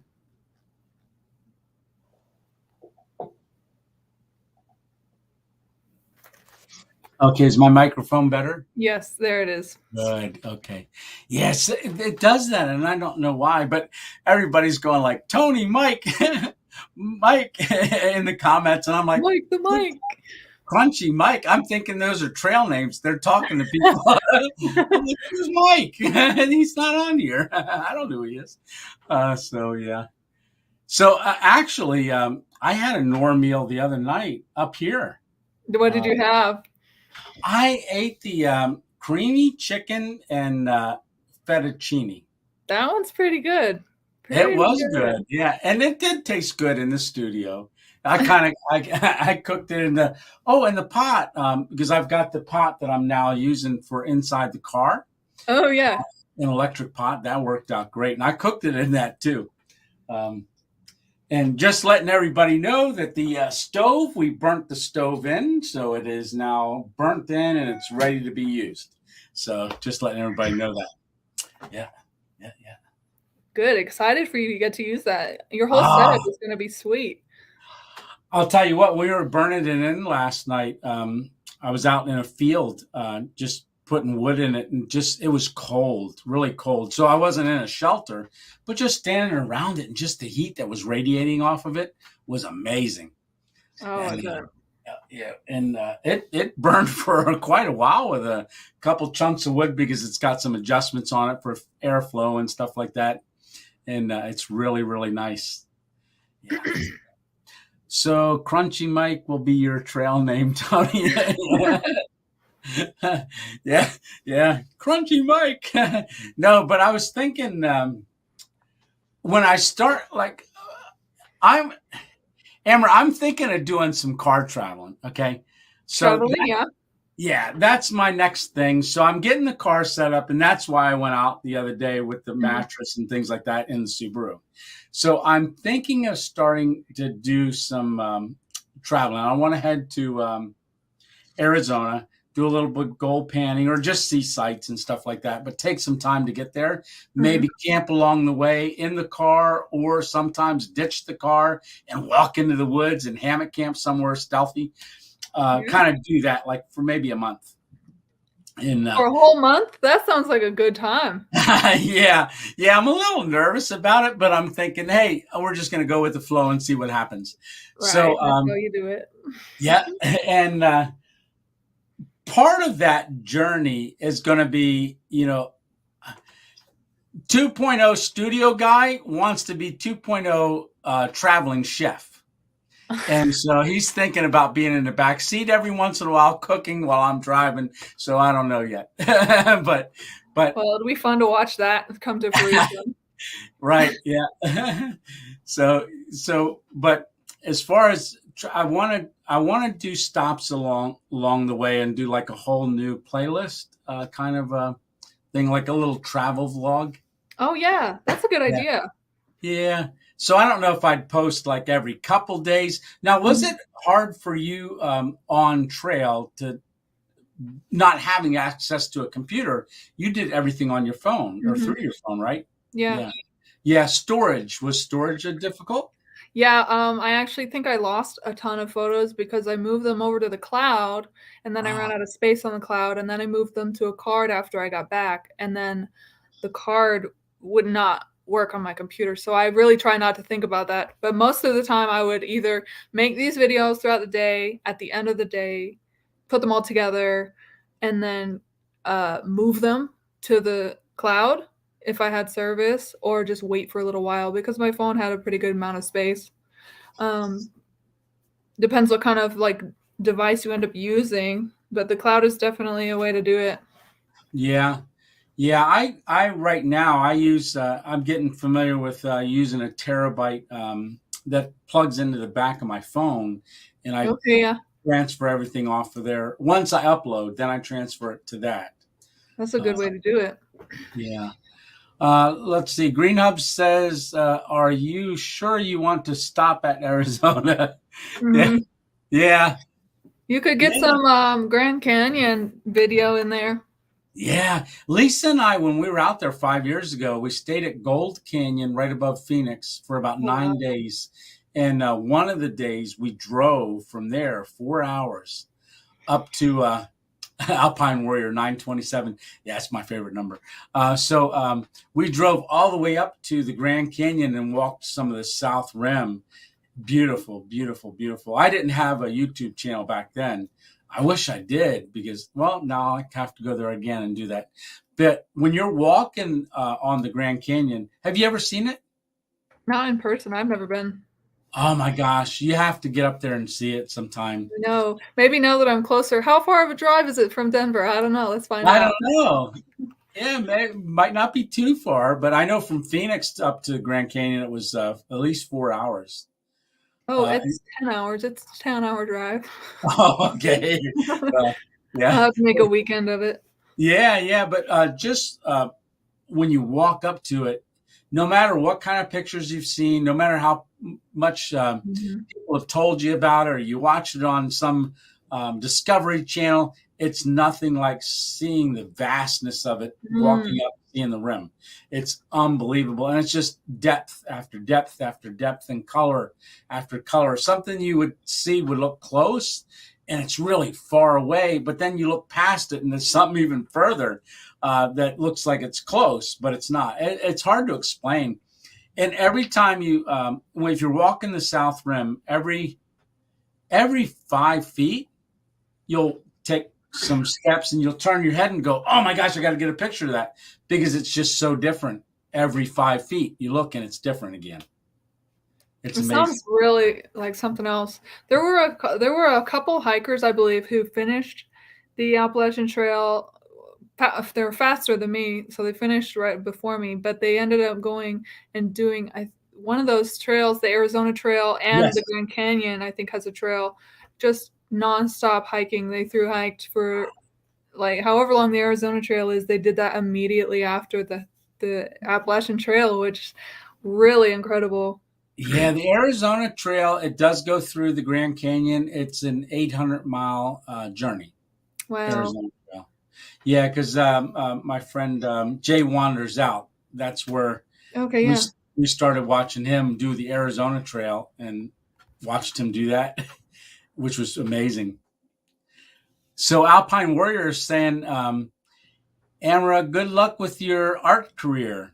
Oh, I appreciate that. Yeah, you typed in there, and you're quick. All right. So, do you have any insight if somebody is considering or thinking about doing the trail that you would want to give them? So if you're thinking about doing any backpacking, any long trip, I think you just need to know why you want to do it, and your reasons can be your own, but don't do it for other people, because you're just gonna be frustrated, I think. And I feel like a lot of people, they say hike your own hike, they really do mean it, even if sometimes they say it sarcastically or like in a condescending way. You really need to know why you want to hike if you want to finish your hike, because there are a million reasons to stop. But even if you can't keep going, it's good that you did a little bit or tried in the first place, or did what you can. So I don't know. That's just a little tidbit. Yeah, no, that's perfect. Yeah, that's Stumbling Tony may get some awesome video on his way to the bottom of the Grand Canyon. Yeah, there's a lot of people that actually fall. When you do go out, be careful. There's a lot of people that fall at the Grand Canyon, but they usually get close to the edge because they want to get a good picture and end up down at the bottom. It's amazing how many people fall and you don't really hear about it. Ooh. Yeah. So, yeah, with me recovering from the stroke, I definitely wouldn't go over the rail. Can you give it some space? Yeah. So Ken Anderson says, I've got to go, Tony. Thanks for everything. VELCRO, thank you for sharing your insights.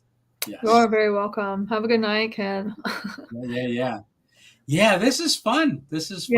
Yeah, it's always so good. It's always like so fun for me to just open up about the trail, because I don't really get to talk about it a lot, and I don't like coming up to people like, hey, let me tell you about this thing that I did, especially since it's been already 2 years. So it's like, really, you're going to tell me about this thing that you did 2 years ago?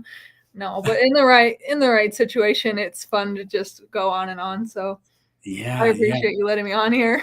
Oh, absolutely. Anytime. You're always welcome on here. And I'm just thinking if I know last week we had 592 movement. They're going to be hiking the trail. They're starting February 18th. 592 stands for, it's a husband and wife team, and they've combined weight of 592 pounds. Oh, okay. That's different.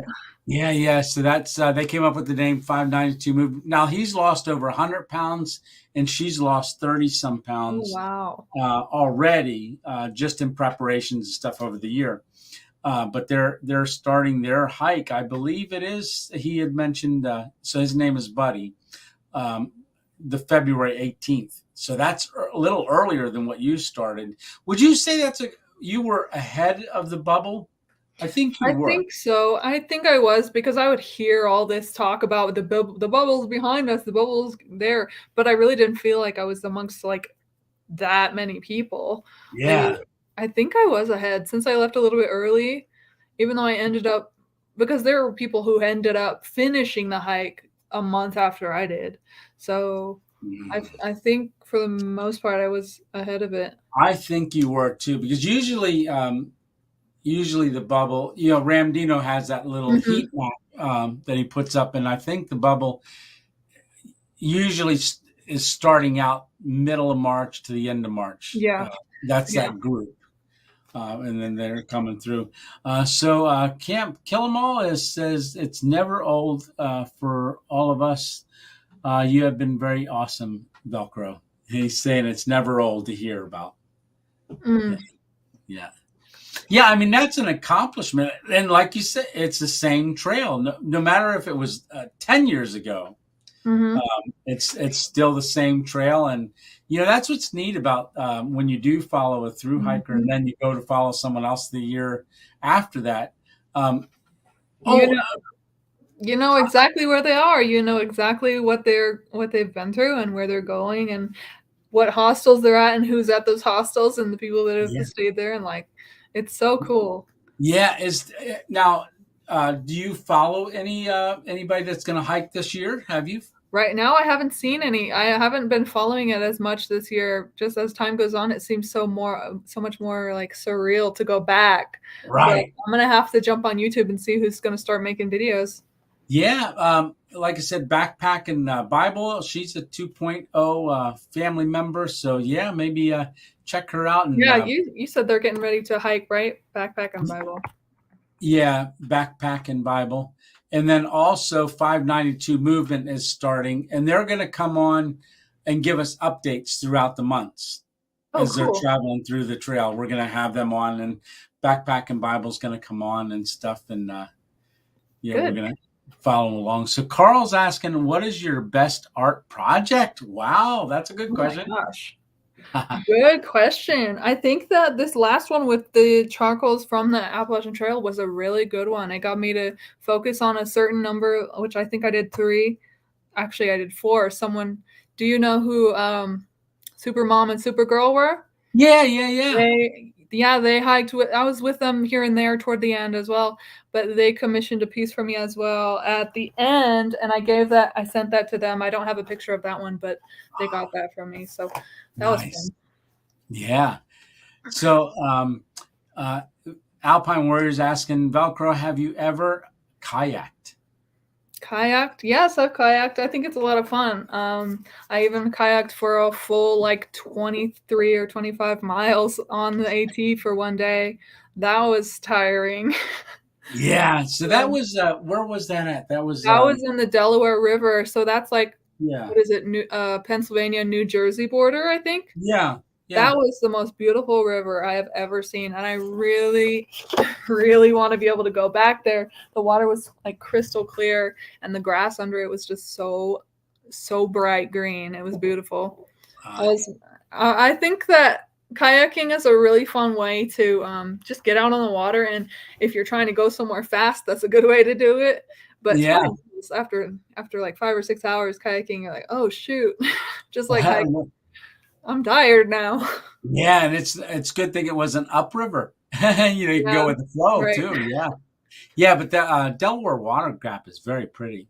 Yeah, we ended up going back there for someone's birthday. I think it was Pistol's birthday. I don't know if you met Pistol, but that's another time the Trash Cats all got together again. We all found a way to hitchhike or get a ride back to Delaware Water Gap in Pennsylvania, and we had a birthday celebration for her. It was a lot of fun. Oh, that is neat. Now, when you came through Duncannon, I can't remember. Did you stay at the Doyle or at the? No, I stayed at the other one. The one across the street that has the store? Little store in the front. Yeah. Right. Yeah. I don't remember the name of it. For some reason, I can't remember it right now. But I think I met your Tramley. I want to say you met Paradise up there. I did. Yeah. Yeah, he was another really good part of the trail family for me. Yeah, I want to say I interviewed him too. I think you did. I'm sure if you reach out to him, he might really like to chat. I'll talk to him. I'll text him and see if he wants to get on your channel sometime. Absolutely. That'd be awesome. Yeah, because he's one of the ones I keep up with. So cool. Fun. Yeah, because I think he's the one that told me about even if you just show up at a trailhead with a trash bag. Yes. And just take trash off the hikers, that's huge. It really is. Yeah. He's right. So I've got there's a young man that's and grandmother Heidi, and a young man that has some medical issues. Zeke is his name. They're part of the channel, and he's got a birthday coming up on the 24th. So in 2 days, and I just talked to his grandmother recently, but they're going to be doing trail magic with me this coming year. Yeah. We're gonna do it, and he's turning 8 years old. But Heidi just told me that she's gonna she rented a room. They said they've got a special cake and for him, and they rented a room at a hotel to give him a special night out and so forth. And then they're gonna come on next Sunday. She's gonna try to. Yeah, it's gonna be pretty cool. Yeah. So he's got a big birthday coming up. So much fun. Got my charger hooked up. I'm back, says Dennis. Oh, that is cool. All right. Can't wait to see that. Let's see. I'll buy this one. What's this? All righty. I'm just trying to keep up with all the comments. VELCRO, have you ever kayaked? Mm-hmm. Yeah. So I enjoy kayaking. I know Miss 2.0 loves kayaking. We have 2 kayaks. They're our daughters. But the last time I was in a kayak, though, I flipped it. And I'm going to tell you a story how I flipped it. So I had a pair of shorts on, and it was my father-in-law who passed away, but him and I loved to fish. So we go, and we're going to go get on these kayaks and go in this lake. And you keep the kayaks at a certain mooring rail, and we unlocked them and we flipped them over, and there was a little frog. And I thought, oh, this is a cool frog. And my father-in-law was like, oh, that'd make good fishing bait. I'm not sure if I was going to hook a little frog to my fishing line, but I decided to take him along because he was already in the hammock, the kayak. I couldn't catch him. All right. So I'm out there just fishing. This is like maybe an hour later. And I'm fishing, and I'm catching fish and throwing them back and fishing. All of a sudden, I feel something on my leg. Uh-oh. Like high on my leg and my shorts kind of in my leg. And I forgot the frog was still in the kayak. It made me jump so hard, so big. I jumped. I was like, what is that? And I flipped the hammock or the kayak. In the water. And in my mind, I went, oh my gosh, that's that frog. But he climbed up the leg of my pants. And of my shorts, and here I am swimming to the shore, pulling my kayak and I lost a fishing pole. It sank to the bottom. Oh no! but I had my phone got all wet, but it was like attached to this one thing, and I'm swimming, and I look over, and there's this little frog just going swimming shore, and I was like, "There you go. I should have left you on shore." So, the whole scene. Yeah. He just crawled right up there, and I was like, "Oh, I should have let you go earlier." Hey, Backpack and Bible, do you have any more questions, maybe for VELCRO while we got her on the line? If you do, I'm open to questions about it, because people who are getting ready to hike, like, I don't know if there's things you want to know just from somebody who just jumped into the hike and learned it the hard way. Maybe you could learn it a little bit easier. I don't know if you backpack already or not. I didn't. Yeah, she's been on a couple shakedown hikes. Okay, good. A couple videos. Now she's a hammocker. Okay. Yeah, and she's going to take a hammock on trail. Yeah, I mean, it seems like a good option. I just didn't, for some reason, I don't think it was really an option for me. It was like, no, I'm not going to hammock. I'm just going to get a tent. But well, that's probably more like when I always thought of hammocks, I thought of, a hammock is that's something you do in your backyard. You just lounge around or out on the porch. Right. Yeah. And let's see, paste. So, Holly, if you want to jump on, you can jump on. Just click on the link there and jump on. So, Backpack and Bible, we'll get you on screen, and that'd be cool. Cool. Yeah. Let's see. So was there when you ate that ice cream, what flavors did you get? I got a chocolate. The big one was chocolate. Okay. And I think the little one was mint chocolate chip. Oh, I don't think I finished the little one, because everybody says the little pieces in the ice cream make it difficult. But at some point I was like, why am I doing this? I was almost finished with the little one. I was like, why am I doing this? And then I just stopped. Did you get the little wooden spoon?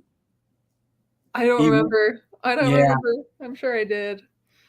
Yeah, they. I know that when I went down there and I interviewed a couple of people that were eating the ice cream, and they said, the one guy said, "Hey, there's when you get the big ice cream, pick a flavor you hate, because that much ice cream, when you eat it, you're not going to want to ever eat that ice cream again. So get one you don't like. Don't pick your favorite." That I haven't found that to be true. I still eat chocolate ice cream, but it was definitely. You know what though? I think I didn't realize that it was like a timed challenge, because I got there so early that the store wasn't even open yet. And then when I got my ice cream, I was like, I'm just gonna eat this whole thing, not take my time, not be in a rush. And so I got through the whole thing, managed it without getting sick. Yeah. Because Holly just popped in here, so let me bring her on too. Let's go. Hey, Holly, how are you doing? Good. How are you guys? Hey, how are you? Good. So, Holly, are you getting nervous? I'm great. How are you guys? Good. Are you getting nervous for your hike? Sorry, I'm having issues with the sound. It's lagging here. Okay. Yeah. Do you still have YouTube open? Am I getting nervous? Not too much, simply because I've had to push it back to May. And so originally I was going to be hiking February 28th, which that's coming close, and I'd really be nervous if I was still hiking then. Yeah. But since I'm moving it back to May, I've got a little more time to be comfortable with the whole thing. So that's good. Now, are you going to turn that into a flip-flop? That's what I'll be doing. I haven't announced it yet on my channel. I'm trying to turn up my volume here. Okay. I haven't announced it on my channel yet, but yes, it'll turn into a flip-flop heading north from Harper's Ferry. Okay. And then coming back down to Harper's Ferry and finishing at a southbound. So Got it. So we do have a question. Would you suggest using a Camelback for water? No. I would say no. I don't know if anybody actually did. Your water is going to be in those smart water bottles. Most people have them in the smart water bottles or those like sturdy plastic, not the Nalgene's because those are too heavy and for no good reason. But the Camel, you're already wearing a backpack full of stuff, and to get the water into the Camelback and to clean it would be another piece of gear that you just don't need. And when you have the water bottles, you could just scoop it up and clean it that way. So I don't think for this kind of hike, I don't think it's necessary. Yeah, that makes sense. It says, do you regret any of your gear purchases? No. I want to say everything that I started with is what I finished with, except for the winter gear, which I switched out for summer gear. I had a really good mentor at the beginning who did most of the recommendations for the gear, which is why most of the gear was very good. I can't think of anything I regret. And Holly, you're going to hammock, correct? Correct. Yes, I'm going to at least start off hammocking. I do have the thought that maybe as it gets colder and I'm heading southbound again, I might go back into a tent. A lot of it just kind of depends on how my back is, because I've got some arthritis that attacks my lower back, and sleeping on a flat mat just doesn't always make for a good night's sleep. So yeah, and you did. And what section? You did 5 days on the Appalachian Trail down in Georgia, didn't you? Yes, we went from Rock Gap to Unicoi, and it was tough. It was fun. Yeah. Do you remember that, Amara? I remember it was frosty on that day when I got to Unicoi Gap, and there was trail magic there, and it was like a donut and coffee. That's what I remember about that. But I don't remember the hike specifically, but it was very frosty, and there was trail magic at Unicoi Gap when I got there. So nice. That would have been. Sorry. Oh no, you're good. Good. That would have been where you crossed the 100-mile mark, very close to that area. So it was probably a good day, because you've passed 100 miles, you're like, yes, and then you get down or whatever, and it's like, oh my gosh, trail magic. Nice. Is there a fire tower that has the 100-mile marker on it? Yeah, on Albert Mountain. Yeah. Yep. So Alpine Warrior is asking, what type of tent did you use, VELCRO? Okay, it's very hard to find online now, but it was an MSR carbon reflex one-person tent. Oh, wow. So. Is that same as the MSR micro burner? Yeah, same brand. Okay. Yeah. Nice. The Pocket Rocket? Yeah. Yeah. Okay. And Holly, what are you using to cook with on trail? I'm actually not going to be cooking. Oh, really? Are you going to cold soak? I'm not cold soaking either. What are you doing? Really? I'm curious. I have an interesting way of eating, and I'll be doing a video about it down the road, but I primarily eat no carb or low carb, so I'll be on a ketogenic diet as I'm out there. Oh, that's different. So lots of meat, salami, bacon bits, cream cheese, and butter when I can, when it's not too hot. So summer will be trickier for that. Foods like that. So it'll not be your typical hiker diet. So that's another challenge that's kind of going to keep me on my toes, I think. Yeah. So the 2.0 grilled cheese is out. I got to come up with something else. I'm eating one of those, Tony. Right? You have to. Yeah, I have to. It's the keto butter. I'll use lots of butter. There you go. So I've got 2 questions here for you, Holly, and both of them are very similar.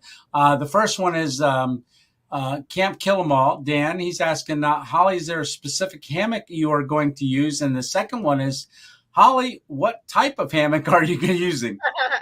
Yes and yes. Yes.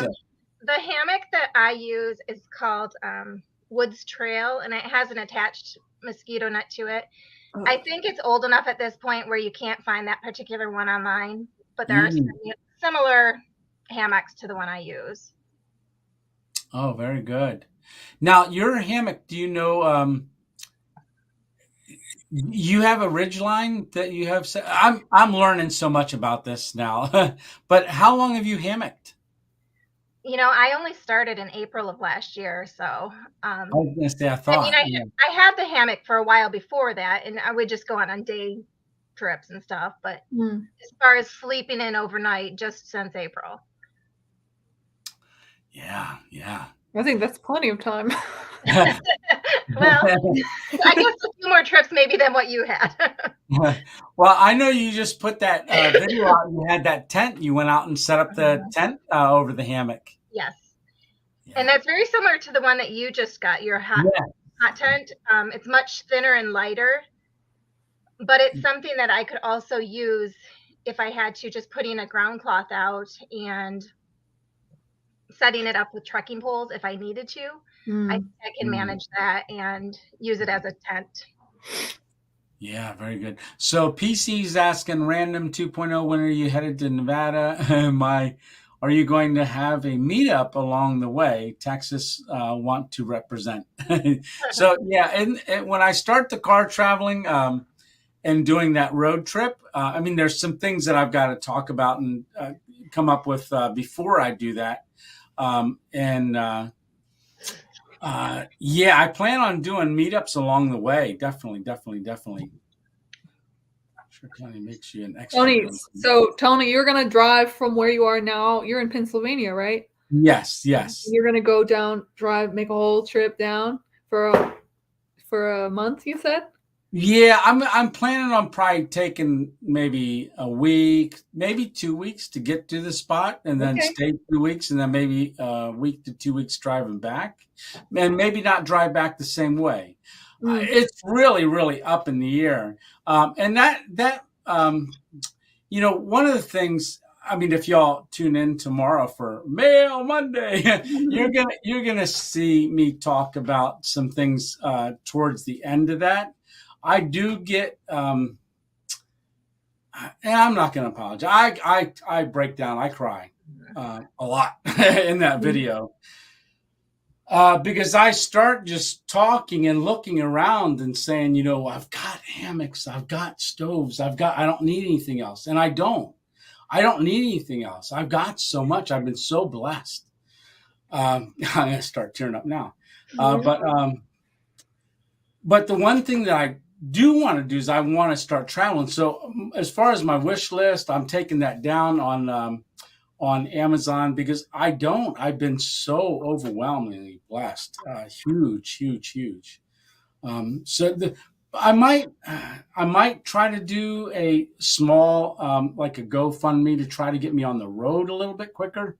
To maybe buy a storage thing for the top of the car, because just from what I experienced, the little shakedown car trip I did the other night was, once I start packing it on things, I don't want to have to move it outside of the car to sleep in it, so I'm thinking maybe I'll do a storage rack or something like that. But yeah, tomorrow's Mail Monday. It gets pretty emotional at the end.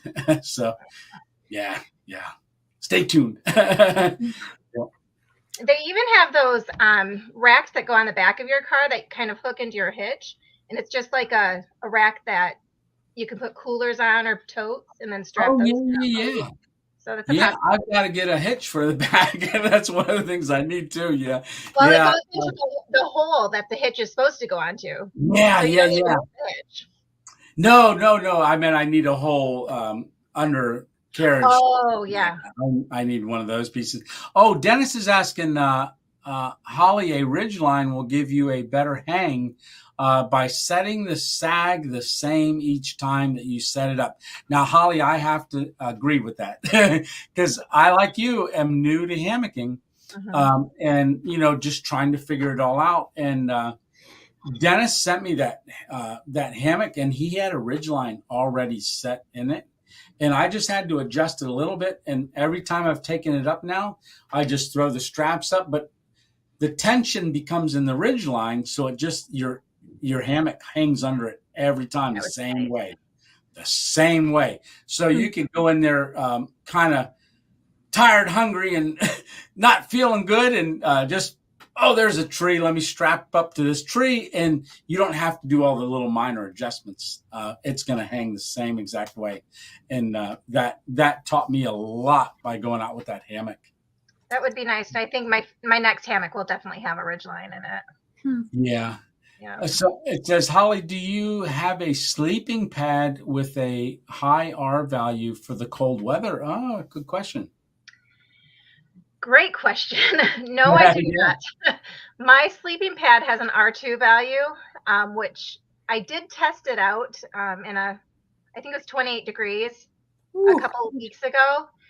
And it was definitely not enough. I left my underquilt at home so I could try it. And I ended up hiking out of the woods at 2 o'clock in the morning. I hiked 3 miles out because it was too cold and I was done. But definitely the underquilt is better than that particular sleeping pad.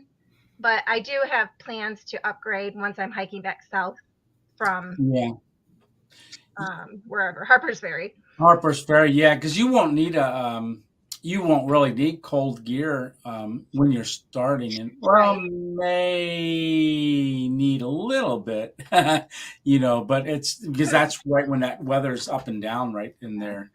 Yeah. And I might take the underquilt just for the month of May and then send it back for June, July, August. I don't know. It's kind of one of those wait and see things, I think. Yeah. So old Kraken Dated says, Tony, you may have one more stove coming. It will make the blowtorch, because the one he sent me is, I call it the flamethrower. He said it's going to make that one look like a match. Yeah. Oh, Kraken Dated. Let's see.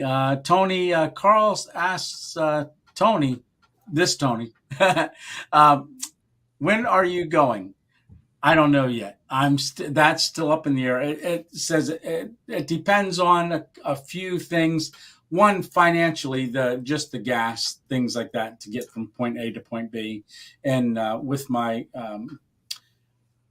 recovery and stuff, I feel that I'm good enough to go and on a longer trip like that and be able to. I want to stop at places, maybe sometimes like hike into the woods, or I want to stop at attractions like national attractions and things like that, and film some things as I travel through. Here's a question from Jess. Now, Jess is out in Arizona. He says, other than the sleeping diagonal thing, what are some tips for hammock sleeping if I'm a side sleeper and need my head raised on a pillow? Can I get a pillow to stay, but can't not use one? Okay, so there are hammocks that have places that you can put a pillow, and even if you're a side sleeper, if that hammock can hang right, you can lay on your side. I lay on my stomach sometimes on a hammock, and you'd think my feet would be way up in the air, but you're not. Actually, I am a stomach sleeper, but in a hammock I don't need to, and it's weird. It's weird how I don't really need to in a hammock. I don't know. Do you find the hammock being very comfortable, Holly? I do, yes. Yeah. Generally, but I do have to say that when I tried using my sleeping pad in it, it was not, because I kept sliding down towards the foot. My sleeping pad was like almost out of the hammock, and so that was not the best. But yeah, I think it was Dennis had mentioned to me about finding yourself sliding down in the hammock. He raises his feet up just a little bit more, and that stopped him from sliding. But when I tried using a sleeping pad under the March Bridge Challenge, I haven't used it again since, because it was more of a, now that was in that hammock. It might work way different in a different hammock, but I just felt I was fighting it all night. Yeah. Yeah. And says, Holly, are you going to use a snake skin for your hammock and tarp? Honestly, I have no idea what it was other than to see it for a brief moment in a couple of your videos. So I don't know anything about it. Yeah, this is a snake skin right here. So it's hanging on the wall. That's got a my whole tarp in it. Okay. It's got a 13 by 10 foot tarp in it. And it's all, I've got the ridge line all on it. I can just hook the one end up, tie it over here and tie this one over here. And then I just slide the snake skin back and it just drops right out. And then I just tie it up from there. So nice. And then you can just pack that thing. Once you put the snake skin closed, you just stuff it back in your bag. It's amazing. Do you have a video that shows you setting it up and using it? The one in the snow, I believe, but I don't have a dedicated video to it. But that might be a good one to do, because it's. Well, I think that one that I did in the snowstorm, that when I fell and I hurt my wrist, that was probably the most that I showed it. Okay, I'll go back and check that out again. Yeah, let's see. A inflatable pillow is the key. So that's what Dennis says. And let's see. Okay, Dennis says raise the head end 4 to 6 inches below your foot end. Oh, so lower the head end. Yeah. Yeah, 4 to 6 inches below the foot end. So about 4 to 6 inches, you want your head to be below your feet. Okay. And somehow that makes you level too, I believe, and it keeps you from sliding down. Because I was having a lot of problems finding myself all scrunched up in the bottom. And I'd have to reach up and then pull myself up. But with this ridge line, Holly, I don't ever have to do that anymore. Okay. That ridge line, once it's set and it's the way I liked it, once you hook it up, it's that way every time. You're making me want to learn. Making me want to learn how to do a hammock setup. There you go. Maybe as I'm traveling through the area, because I might go through Colorado, we'll have to get you hanging in a hammock. So Isaac saying hi to you, Amara. Oh, that's my brother. Hi, Isaac. Yeah. Oh, is it really? Oh, yeah. That's a nice name. Nice name. What is VELCRO's channel? I searched for it and didn't find it. Holly, I've already subscribed to PC. So it's going to be her name. Do you want to put that in there again for your YouTube channel, Amara? Yeah, I'm going to do that. Okay, perfect. PC's asking for it. Alpine Warrior saying the wider the hammock, the more comfortable. Absolutely. Is yours a double or a single, Holly? I think it's a single. Pretty sure. Okay. Yeah, you'll want it. Yeah, double. Because mine were all singles. Like I said, Dennis, I thought I was in heaven laying in my hammocks, when I first got them. I'm like, oh my gosh, this is so nice. No, I didn't realize what heaven was until he sent me that Eno hammock. And I laid in that for the first time. And I'm like, oh my goodness. You can even see me in a couple of the videos. I'm laying sideways, just sit down in it to give it a test. And I lean back and I'm like, oh, I can I don't even have to finish setting up camp. I'm done. This is nice. And you just swing. It's so comfortable. Yep. Search that. Yep. Should come up. Definitely. So that helps a little.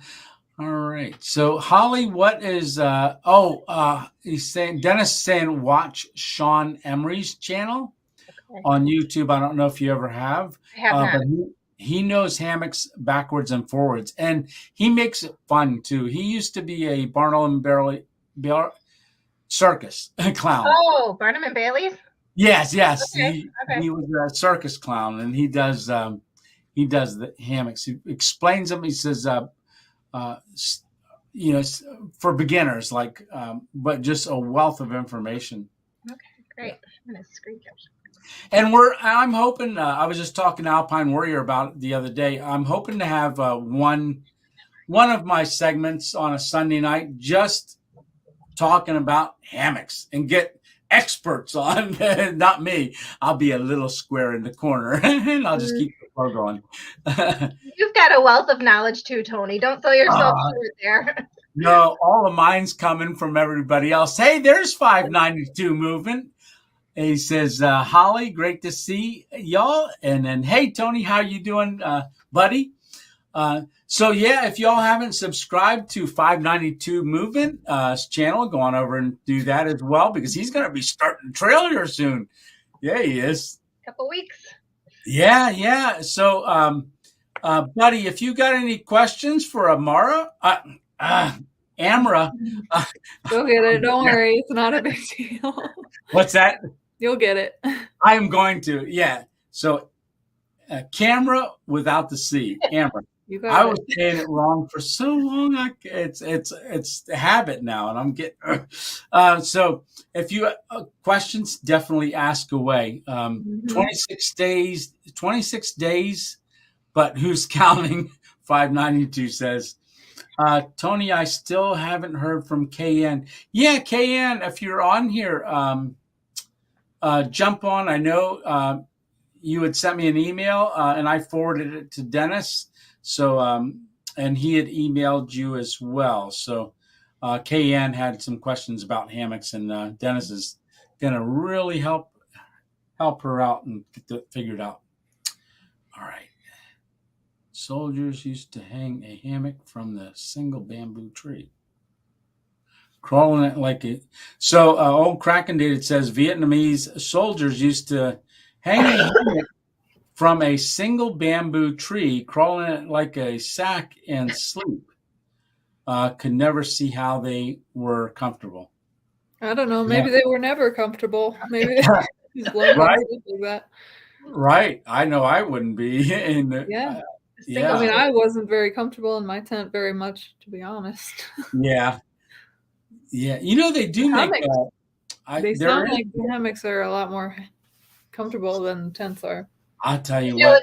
Because it was just confined in your particular tent that you weren't comfortable? Because it was so small? Yeah, the tent, I think the tent, I call it my little coffin because it was so small. I couldn't even sit up straight in it.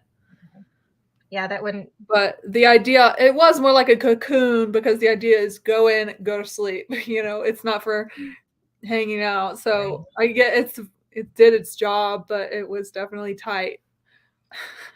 Yeah, I'm thinking with a hammock, because you can set it at a height that it can be your chair. Mm-hmm. You swing your legs over, and if your feet touch the ground, that's good. So you've always got a chair with you too. And you don't need to find a flat spot. Right. And they're really pretty quick to set up. You hang your strap, and you're good to go. Yeah, Dennis just the one that he sent me.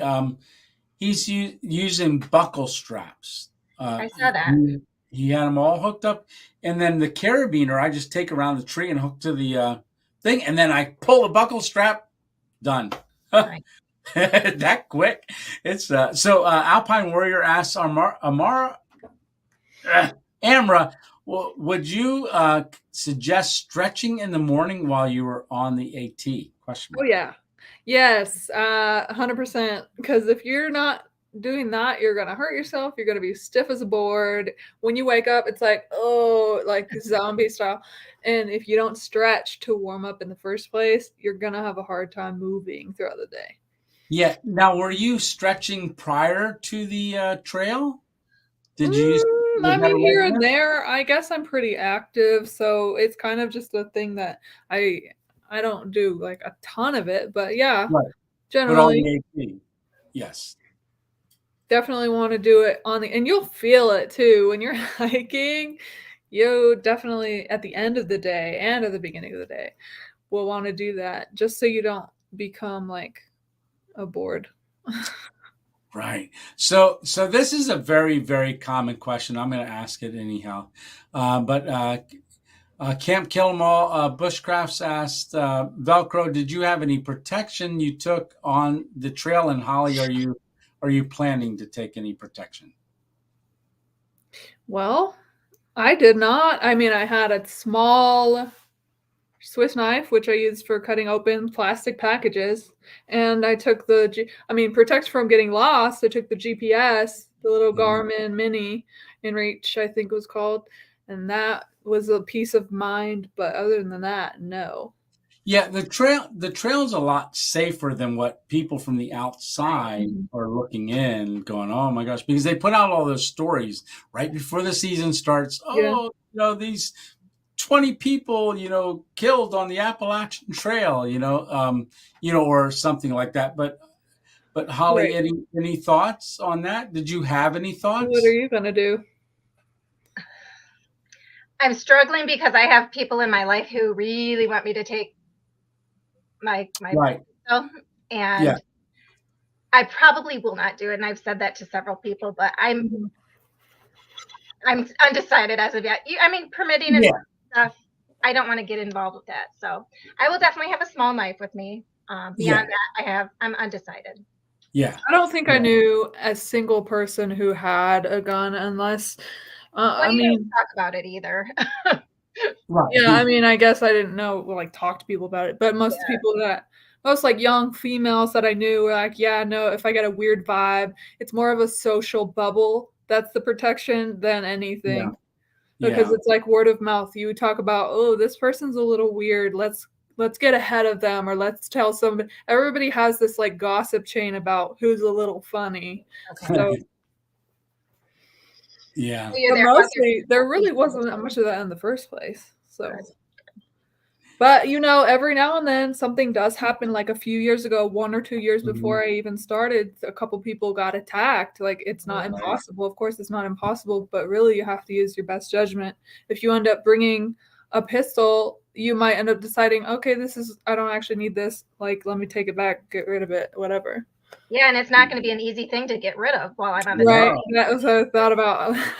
Yeah, it's probably not even an easy thing to carry through 14. Yeah, especially you want to keep your weight. That's the main thing. You want to keep your weight as light as possible, because your goal is to go as far as you can without carrying too much. And if you have all this extra stuff that you really don't need, you're gonna get rid of it.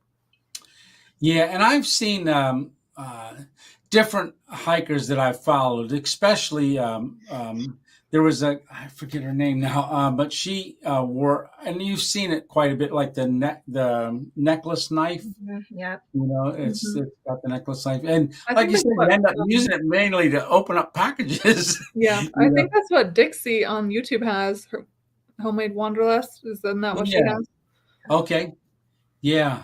Yeah, there's people that the one lady I'm thinking of, she started out without anything and then ended up getting a little knife just because of suggestions from others, and then plus to open packages, yeah, really, yeah, things like that. It really comes in handy for you. Everybody should have a small utility knife along with them, just because you never know. It's a great little, like you said, Swiss knife, or even for the fingernail file. So, yeah. So, as far as any first aid stuff, did you guys have any plans, or Holly, a plan for a first aid kit? And did VELCRO, did you carry anything for first aid? What did I have? I carried a small bit of Leuco tape. Okay. And there was not very much. There was a little bit of coach's tape, a little bit of Leuco tape, which we ended up using. Somebody fell and busted their knee. So she ended up getting off and getting stitches. But what else? Blisters are the main concern. You want to be able to put something on them if you have. But I don't remember bringing that much else. I think I probably had some ibuprofen, and hand sanitizer, small things, and definitely not very much of whatever it was, not a whole roll of anything. Because those things are also in town, and if you need it, you can get it. But you always want to have a little bit just in case, to get you to town. Right. Right. Yeah. And mine's very similar. I think have a couple strips of KT tape in there.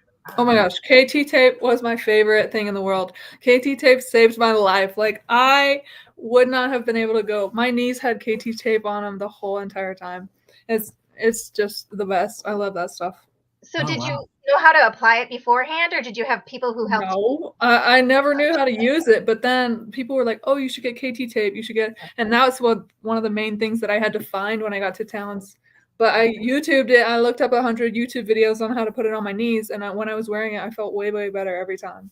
And I think really I hiked with that like 100% of the time on my knee. Oh wow, that's great to know. Mm-hmm. Yeah. Now, as far as like taking, I know for when I do trail magic, a lot of times I'll have a roll of duct tape there, and I'll have a couple of the rolls of tape, and then I found that thru-hikers will take a little bit of it and put it on their trekking poles. They'll just wind it onto their trekking poles, so that they have it. So yeah. Cool. So let's see. I bring a tiny jar. So did any of y'all eat peanut butter much? Yeah. Yeah, I love peanut butter. Now, did you ever put? Did you ever put peanut butter in your ramen noodles? Ew, no, I didn't. That sounds like a Thai twist. Like you could put some peanuts in there and it'll be a little Thai. Put some hot sauce in there. No, I never did that. I did honey and peanut butter in a tortilla for lunch. For lunches a lot of the days, but I really didn't like peanut butter. That's one of the what am I trying to say? It's one of the cheapest, most nutrient dense foods that you can get that weighs the least. Yeah. So a lot of people will do that. So yeah. Now do you see a lot of people eat it right out of the jar? Like just spoon it out? Yeah. If you're hungry, just eat a scoop. Yeah, I do that now. It's good. I got a jar the other day. It was on sale for like $1.38, and it's gonna expire soon. But it was a small jar, and I ate half of it in the studio the one night, just sitting here with spoons, going, editing something, and I was just eating away. Next thing you know, ice cream, I guess. Yeah, that's true. So Alpine Warrior is asking Amara, Mara.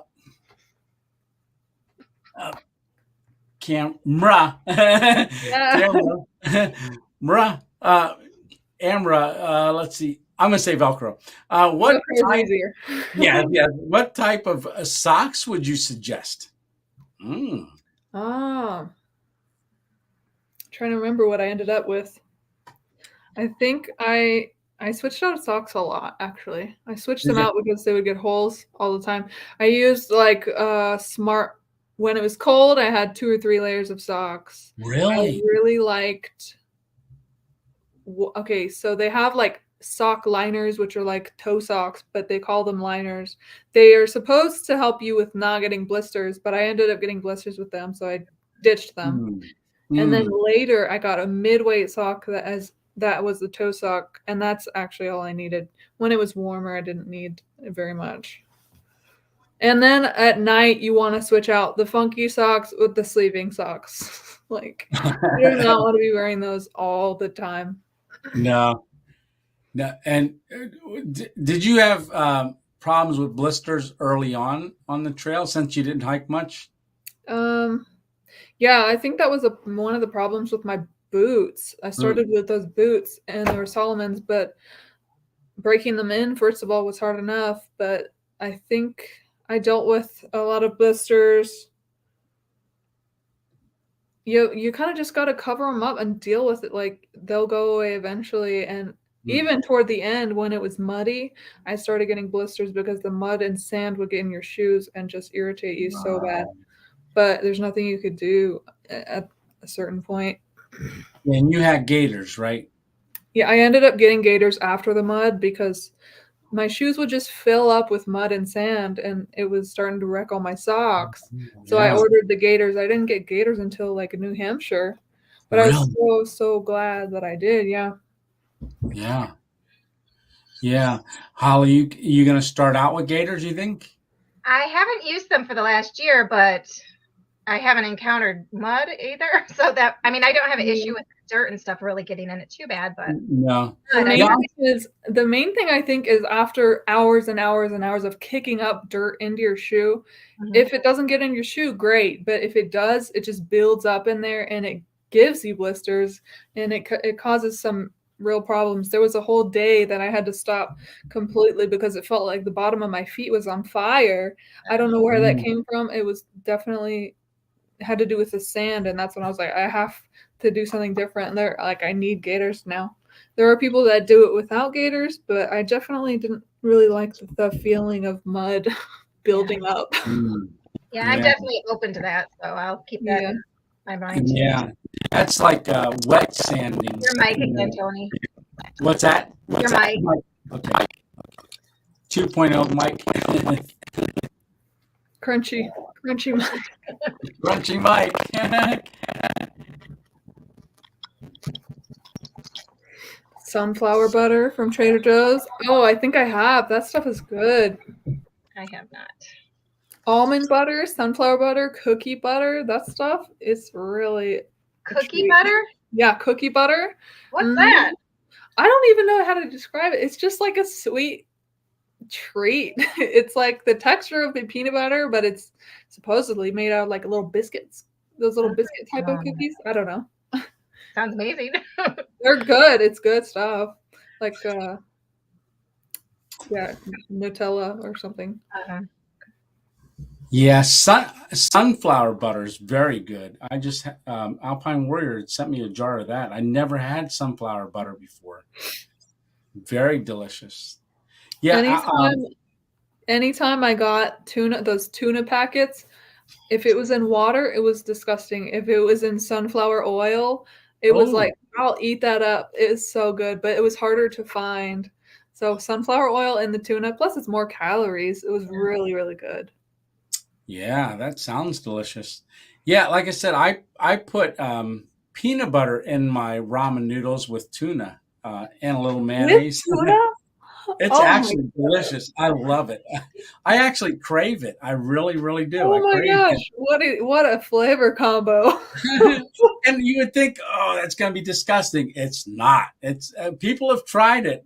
After I did it, they've tried it and said, oh my gosh, that's incredible. Oh my God. I won't knock it until I try it. So yeah, there you go. That would be the best thing. So it's past my bedtime. You'll have fun. Good night. Says 592 Movement. Good night. Good night. So Carl's saying, VELCRO, do you see lots of snakes? I saw. I'm going to step out for 1 second. I saw plenty of snakes. And once it started getting warmer and once I started getting past, I think, Pennsylvania, that's where I saw some rattlesnakes, some big timber rattlesnakes. I almost stepped on a couple of them. That was kind of scary.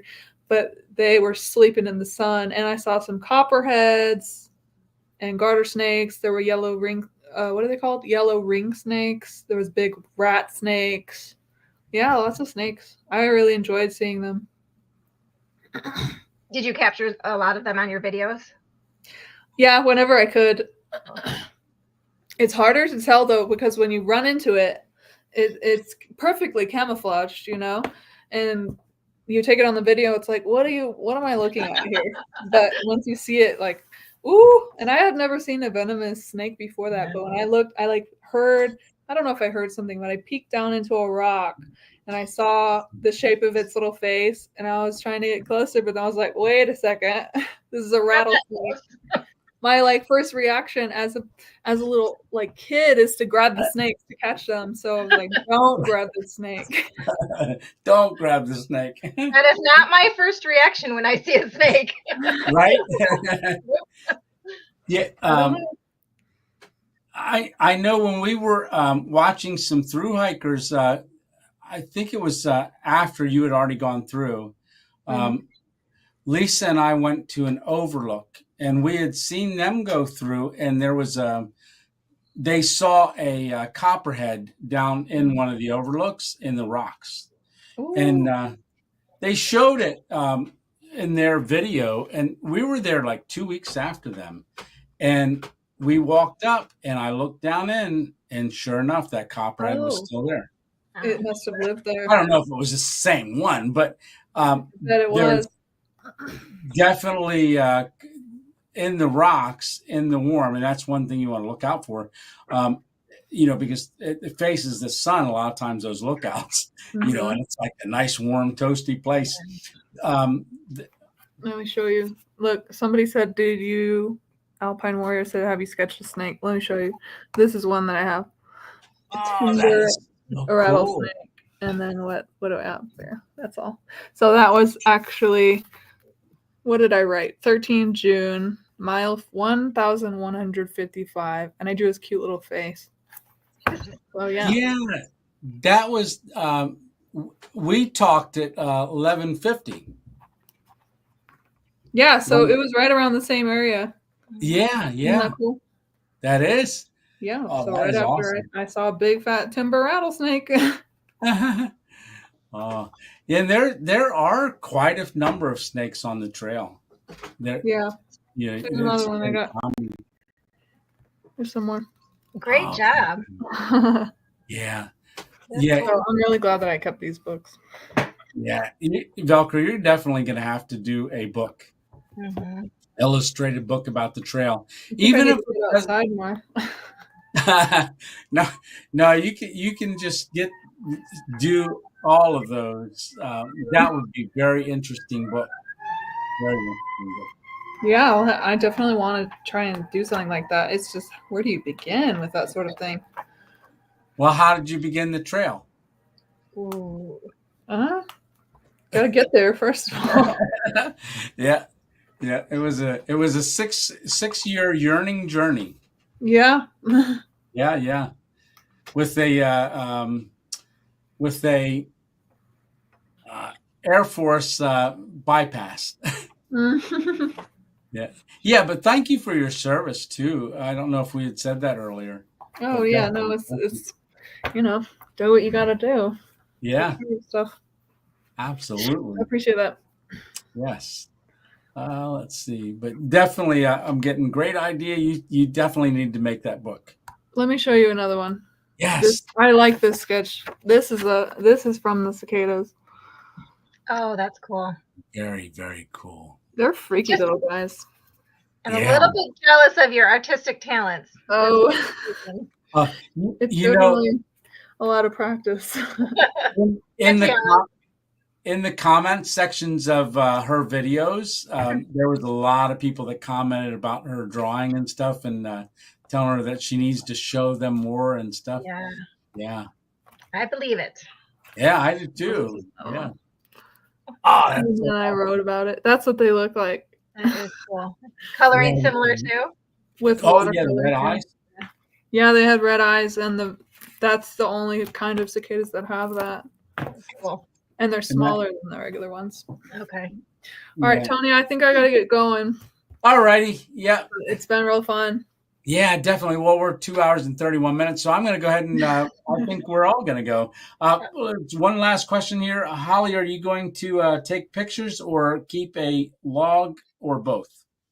I will video it, right? Yeah, right. I'll be recording it on video, photographs and video as well. So that is the plan. All right, I'm going to follow you on YouTube as well. Oh, thank you. And I'm going back to check out your stuff too. Okay. Yes. All righty. So why don't we all say goodbye, right? All right. It's been really good to chat with you.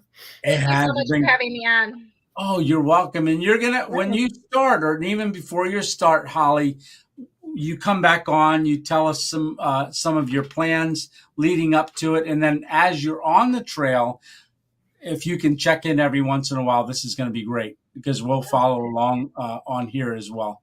It's exciting. Thank you. Yes. And VELCRO, you take care. All right. You as well. I'll talk to you later. All right. Definitely. All right, guys. We'll see you. Thanks for everything. Take care. All right. And Brock.